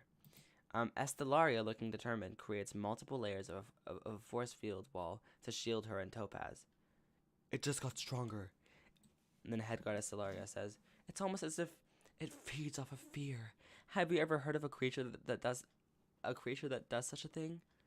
The Gorion utilizes corrupted wind magic and blows all of the gems away, evaporating them, before blowing away 2 layers of the force field. Estelaria reinforces the 2 layers. So this is dark magic. The Gorion feeds off of Mr. Topaz's fear and lets out one momentous puff that not only shatters all 3 force fields, but pushes Mr. Topaz into the wall, leaving him unconscious. Stellaria is left unscathed and it's revealed that Crescenta has created a force field around her. Crescenta rolls up her sleeves, looking furious, and starts running towards the Gorion. Sunnyside guards quickly point their wands toward her and try to put her into a force field bubble. Crescenta manipulates the force field bubble, morphing it to become square-shaped. "Crescenta, do not interfere," says head guard Stellaria. The square-shaped force field spins mid-air, and colorful streaks of light follow it as she outstretches her hand and pushes the force field into the beast from the side. The Gorion is knocked, making way for them to get to the doorway. The force field surrounding Stellaria disappears as she encases the Gorion in a force field bubble once more. "You four need to," and then Stellaria says, "You four need to leave, now." The Sunnyside guards point their wands toward the force field surrounding Hazel, Zephyr, River, and make it disappear. In order to protect them, some guards follow River, Hazel, and Zephyr as they charge towards the door, and the rest run towards Stellaria and point their wands at the force field she's creating to strengthening it. Crescenta follows Zephyr, Hazel, and River to the door. However, before they're able to escape, the Gorion corrupts the force field surrounding it and manipulates the force field into becoming larger and larger until it only engulfs Zephyr, River, Hazel, and Crescenta, trapping them in with the beast. And then River says, "How did it just?" Zephyr bangs on the barrier. "Get us out of here!" Stellaria uses all her might to try and manipulate the corrupted force field, but it only weakens her. The guards try as well until one by one their wands start to crack before turning to ash. Head guard Stellaria. "Crescenta!" The Gorion waves its paw at Zephyr. And then River says, "Hey, watch out!" River's eyes glow white, and he quickly conjures a ball of water and morphs it into an elegant stream. He forcefully pushes it forward, blasting it into the Gorion's eyes. Smoke comes from the Gorion's eyes, and it squints and shakes its head, clearly in pain. Zephyr looks genuinely shocked that River was able to save him. The Gorion now targets River, charging at him with a terrifying snarl. River shrieks and creates water chains, raising his arms and blasting at the Gorion while it's agitated. But River can barely hold it. Crescenta shoots more star magic blades that aggravate the Gorion one by one. Zephyr watches from a distance, and Hazel stresses how she can help. She outstretches her hand and, with a determined look, tries using her magic, but she's only able to conjure a small flower. She looks frustrated before the Gorion breaks free from the water chains and sends a stream of corrupted water magic towards River. Before the stream touches River, in an instant, Hazel's eyes glow white, and she stomps her foot, sending a very messy yet unintentionally powerful blast of vines hurling at the Gorion. Hazel looks down at her palms and half smiles. River smiles hesitantly and stumbles up and over to her. "Wow, you're strong." "Well, not really. It's just..." "Bind its legs together with your vines, quick, before it..." says Zephyr. And then Hazel says, "It's just, I can't." Suddenly the Gorion roars and uses corrupted wind magic to knock them all back. In fear, Zephyr steps back and swiftly shields his face with his hands and unintentionally blasts a small glitchy gust of wind back that backfires the wind. And blasts a small glitchy gust of wind back that backfires the wind and knocks the Gorion back. His eyes glow white. And then Crescenta says, "Wow, you actually did something useful." Zephyr looks down, feeling insecure. And then River encourages him, "That was great." And then Hazel says, "Okay, the thing is, I can't control my powers. It doesn't come as naturally to me as it does to you guys." And then Zephyr admits something. Me too." And then River says, so you can't even control your magic a little bit?" And then Hazel says, "I mean, I suppose I could try." And then Crescenta says, "So you guys just expect me and Waterboy here to carry this whole thing? It's already hard enough having to carry this whole school." Oh, she's so funny. I love that line. The Gorion slowly gets up and starts charging towards them. Crescenta quickly makes a 4-layered force field bubble around the 4 of them, and the Gorion slowly starts banging on the force field bubble, causing it to slowly start to crack. "Listen, I can try," and then Hazel says, "Listen, I can try my best, but that's all I can do." And then River says, "We just need to keep it occupied. Gorions aren't that smart." And then Crescenta says, well, this isn't a normal Gorion, is it? This is a dark magic Gorion. Oh, well, if we updated it, I would say, this is a Malaforge Gorion. And it doesn't matter what we throw at it because it's always going to end up throwing it back at us or somehow making it disappear. And then River says, I didn't know you knew so much about dark magic. And then Crescenta says, at least I know when I see a Gorion using it. At least I know when I see a Gorion using it. All of a sudden, the force field bubble is shattered by the Gorion. Let me eat my candy 1 second.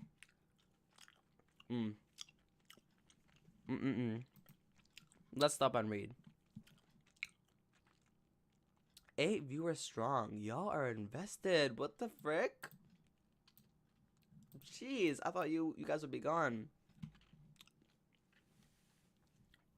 I mean, what are you eating? Candy. Whoops, I'm the one eating. Oh. I don't think anyone... I'm eating too, don't worry, Mystical. You just can't hear it. But they can hear it. Because they don't have the Discord filter where it filters out, like, my eating noises. Because if you were eating, I'd be able to hear you eating.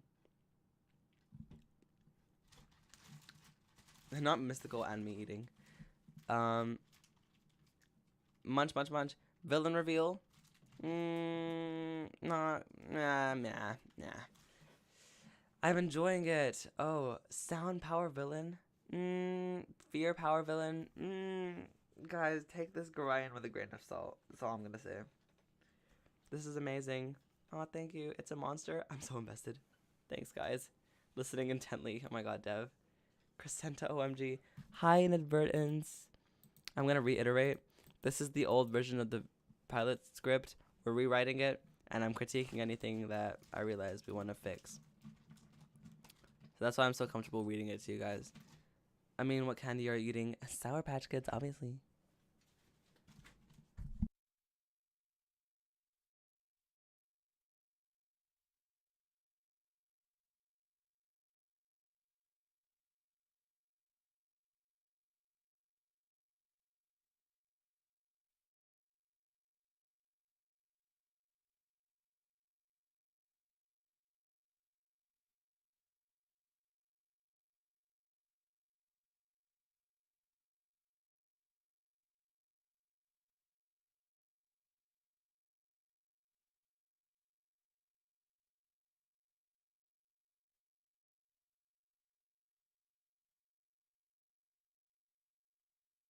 I had so much unhealthy food today, guys. I usually am a really healthy eater, I promise.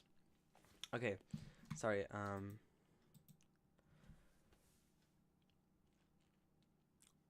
Crescenta is a queen. Please, also nice choice.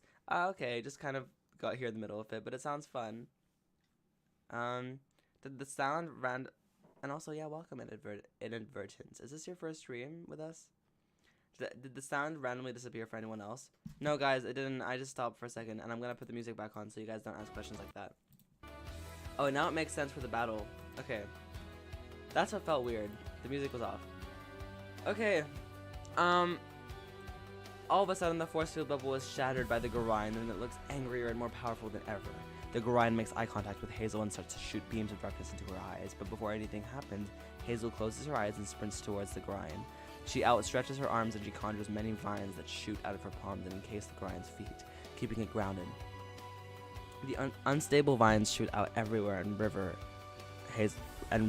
Crescenta, and Hazel back away. The Gorion growls in pain. Zephyr climbs up onto a nearby hoop. He uses a small, weak blast of wind magic to propel himself up and hangs onto the basketball hoop. Well, it's not basketball, but whatever. He leaps onto the back of the Gorion as the Gorion wobbles around and moves around to shake him off. Ah! Be careful! River takes a deep breath before reinforcing Hazel's vines with water chains. Cut 2, inside the gym, outside the force field though. Outside the force field, Estellaria and the other guards are trying their best to break through and to break through. Miss Isla starts speaking through Estelaria's soundo. That's like a little headset thing or whatever, or like a chip, whatever, walkie-talkie. Where are you, Estellaria? Are all the students safe? My niece, Crescenta, and 3 others are trapped inside a corrupted force field with the beast. The guards' wands are broken, and its magic is much too powerful for me. Topaz is unconscious. We'll send reinforcements. Cut to inside corrupted force field. Continuous. Hazel's on her knees. It's clear that she's trying to hold on, but looks like she's in a lot of pain. Crescenta quickly runs over to Hazel and gets down to her level. She places a hand on Hazel's shoulder. Look. So just hold on. Just a few more seconds. You're not an incompetent loser, okay? And then River says, "Cover its eyes." Zephyr crawls to the Gorion's eyes and while holding onto it tightly, covers its eyes with his hands.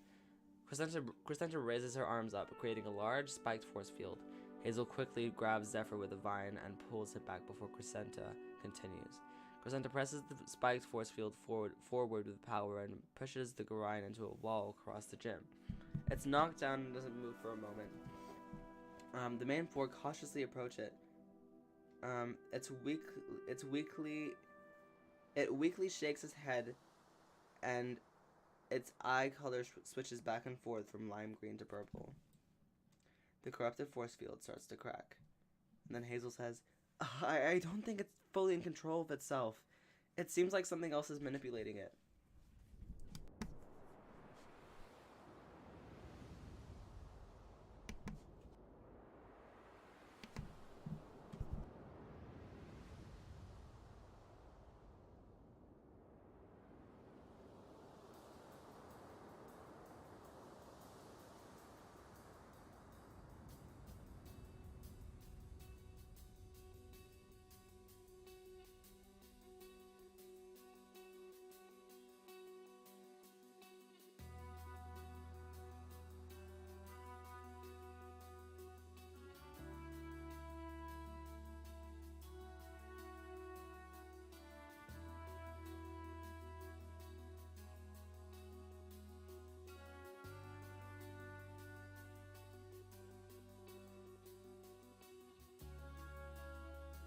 Sorry, okay. Gonna continue now? Okay. River says, "What if I tried to drown it?" Zephyr then says, "How does that help?" River says, "Well, it's just the Gorion's eyes suddenly stay purple and it rapidly pushes itself upwards, more aggravated than ever before. It stomps down violently, and the corrupted force field is reinforced." Ugh! Why won't this thing just die already? It opens its mouth to roar another wind blast at the four of them. The river creates a large blob of water and engulfs the head of the creature, who starts to squirm. "Wait, look, this is actually working." Zephyr then says, "Wait, stop. If we keep going, it might do something worse." And then River says, "What?" River's water bubble pops, and suddenly the Gorion roars, charging towards him mercilessly. Crescenta shields River and accesses her core. And then Crescenta says, "I am so done with this!" She starts to levitate, and pink smoke comes from her eyes and heel emblems. River, Zephyr, and Hazel watch in awe of her power. The Gorion roars and lets out another puff of corrupted wind magic, but Crescenta fiercely blasts a light blue-colored magic at the Gorion. Wait, should I read this to you guys? Fine.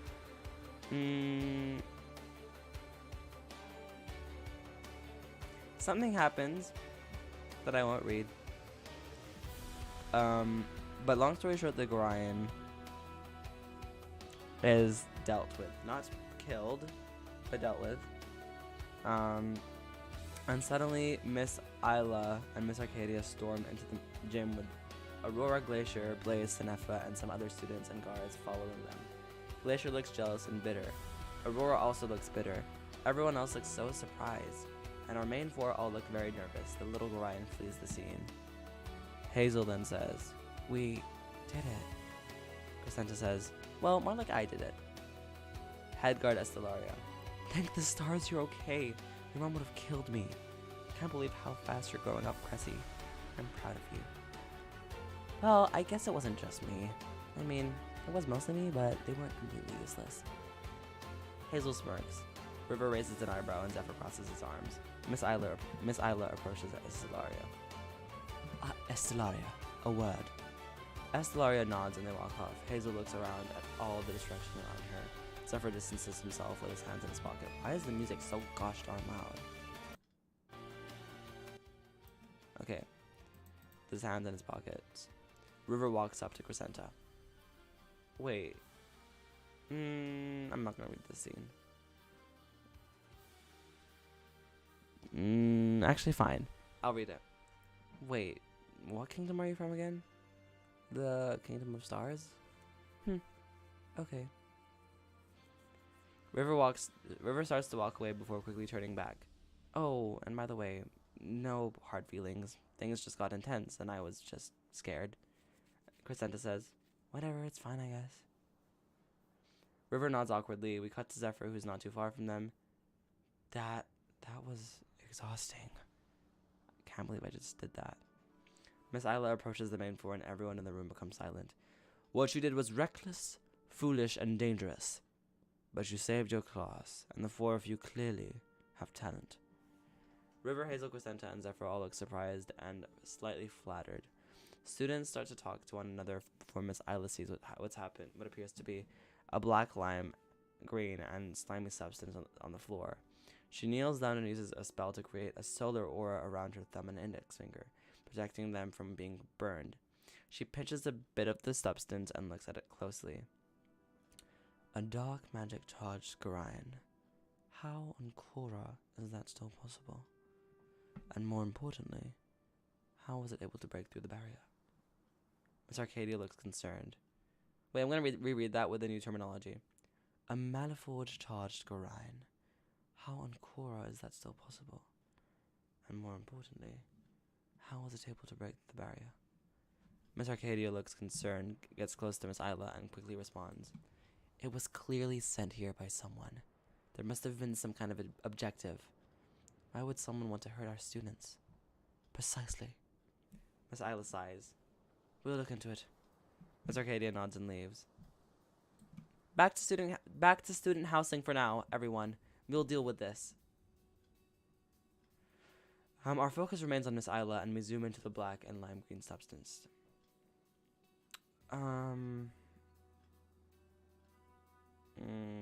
Should I read the whole? Guys, I'm just gonna say I don't know if this is gonna stay up or if this part is gonna stay up. So if you were here, then you were here. Obviously, the actual pilot is going to be very different. Some things might be the same, but just remember. Don't go in expecting this. So we cut to inside the Sunnyside. Well, let's see what everyone's talking about right now. Chat break. Sound power, please. Oh, okay, just kind of got.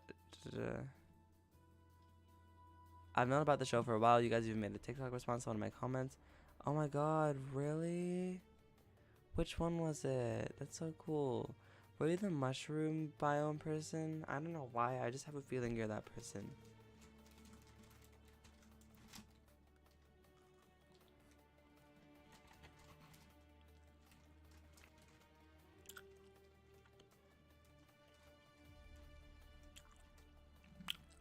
This is so amazing. Thank you.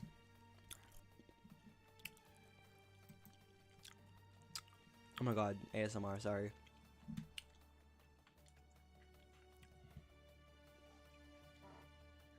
How are you doing, Mystical? The hair looks so good.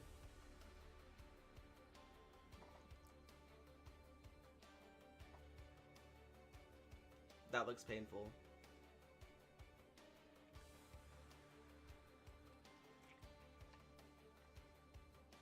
Oh god.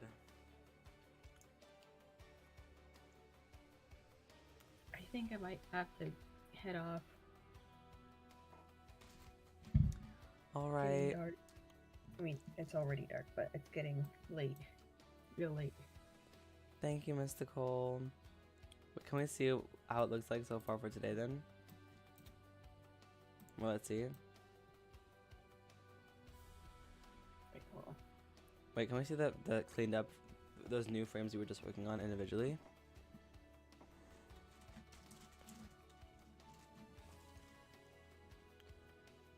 Yes. Thank you. Thank you for being so amazing. Can we all say thank you to Mystical in the chat, y'all? We got a fair amount of cleanup done today. How do you feel about your progress? I'm getting to learn new stuff. And that is the most I can ask. Exactly. This is... I'm just happy to learn more tricks.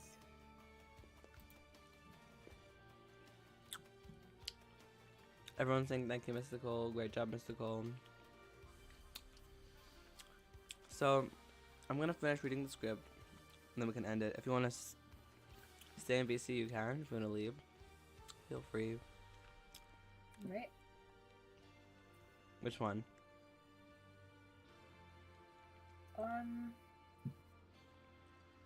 I'm just gonna keep this open, just so that you can continue to watch it and have it like in the background. But I'm Okay. just gonna stop the mic. Thank you, Mystical. You're amazing. This was so good. Have a nice night, y'all. Have a nice night, y'all. Thank you.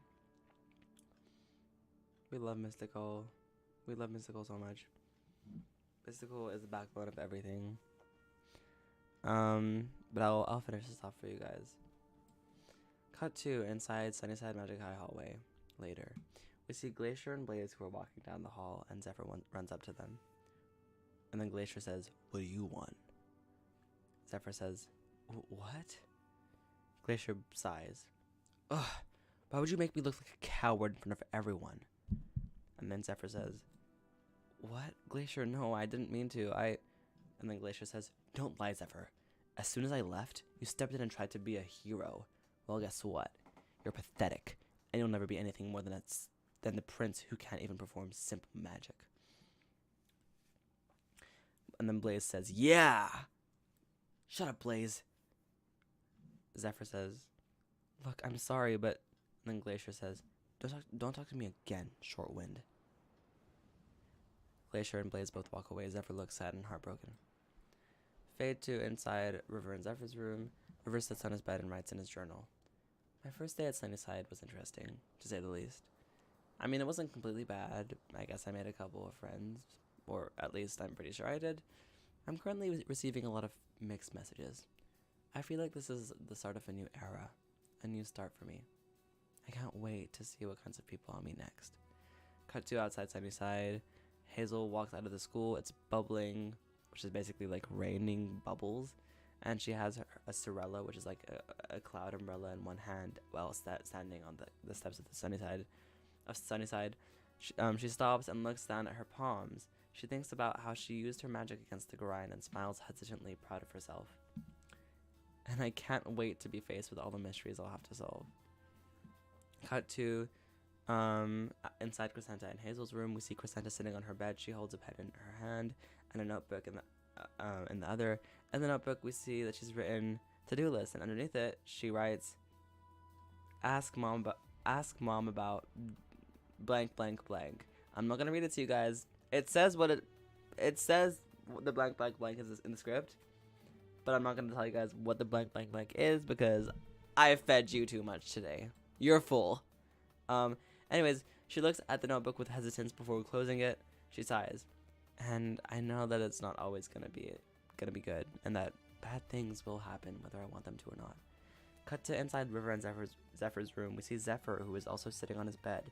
He's on his Chrysalis, and he looks sad and scrolls through pictures of him with Glacier and Blaze. After 2 photos, he gets to a photo of him and his parents. The photo is blurred. His expression shifts to stress, and he taps on an X that basically deletes the photo. But I think that maybe I'll be able to push through and stay strong, just like Mom said. Fade to... Sure, this is ambiguous enough. Fade to unknown basement. We see what seems to be a bitter... He sits in front of his crisp spice. We then see... I knew it. Royals, huh? Very, very interesting. End of original, outdated, old draft pilot that will change and will be very different. And I swear I didn't spoil everything, you guys. It's not going to be the same. And you guys did not gaslight me into doing this. I hope you liked it.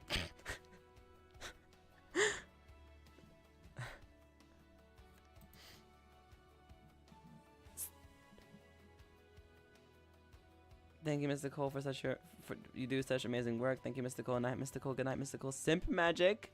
Simp magic. Did I just see simp magic? Did I just see simp magic? Oh. Could someone please post that in the memes channel on the server? On the community server. I'm begging you someone screenshot that and post it to the memes channel.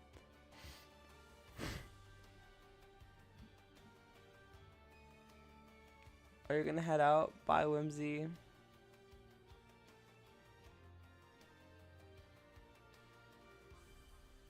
House of Maids officially in development. Interesting. I'm so excited for this. Thanks, guys. This makes me very happy. Thank you for reading it to us. It's my pleasure. Thank you for being enthusiastic and not getting bored and being invested. Like, what? You guys do not need to listen to that whole thing for an hour. What were your thoughts? Any quick questions before we leave?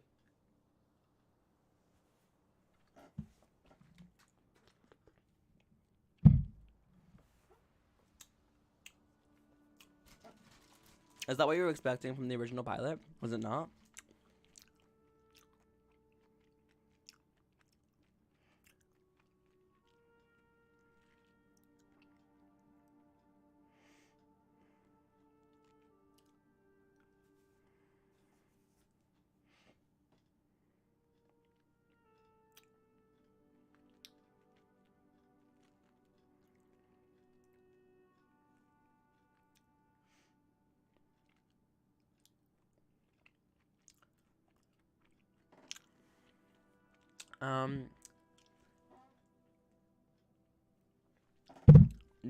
Does Isla know the villain personally?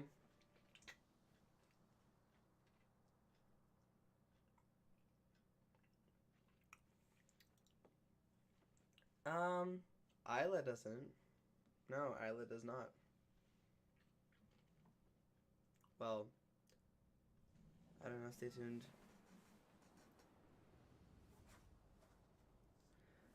Will you read us more stories in the future?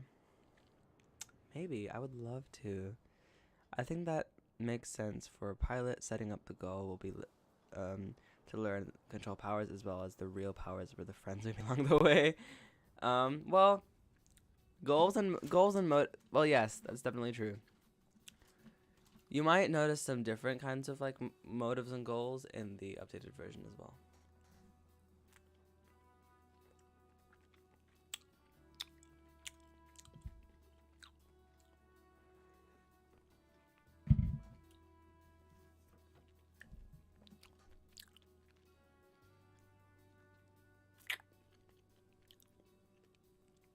I mean, do you like my name? I do like your name. Would we be able to do pilot watch parties in the future? Pilot watch parties? I honestly don't know. But watch parties, yes, totally, for sure. Why not?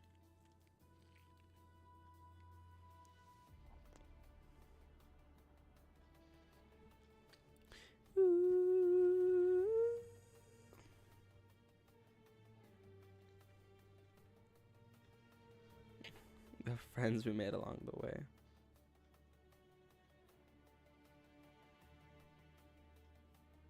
Remember that?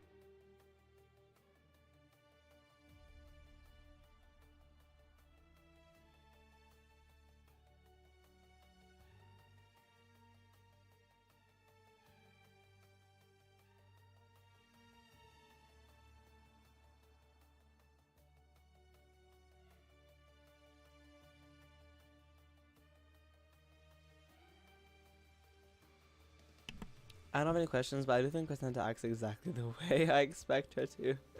That's so funny. The promo channel is the My Stuff channel.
Well, yes, you see, life's not about the destination, it's about the journey and making friends along the way.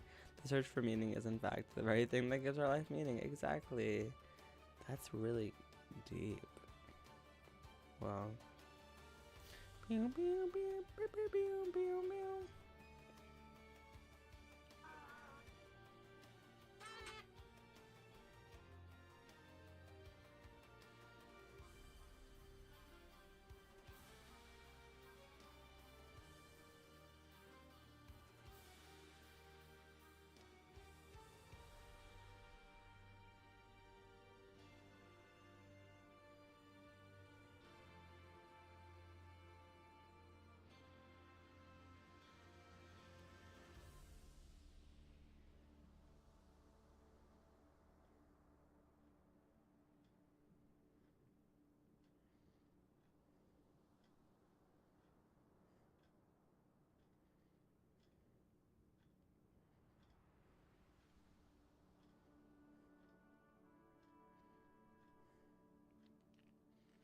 But anyways, any last questions before we end?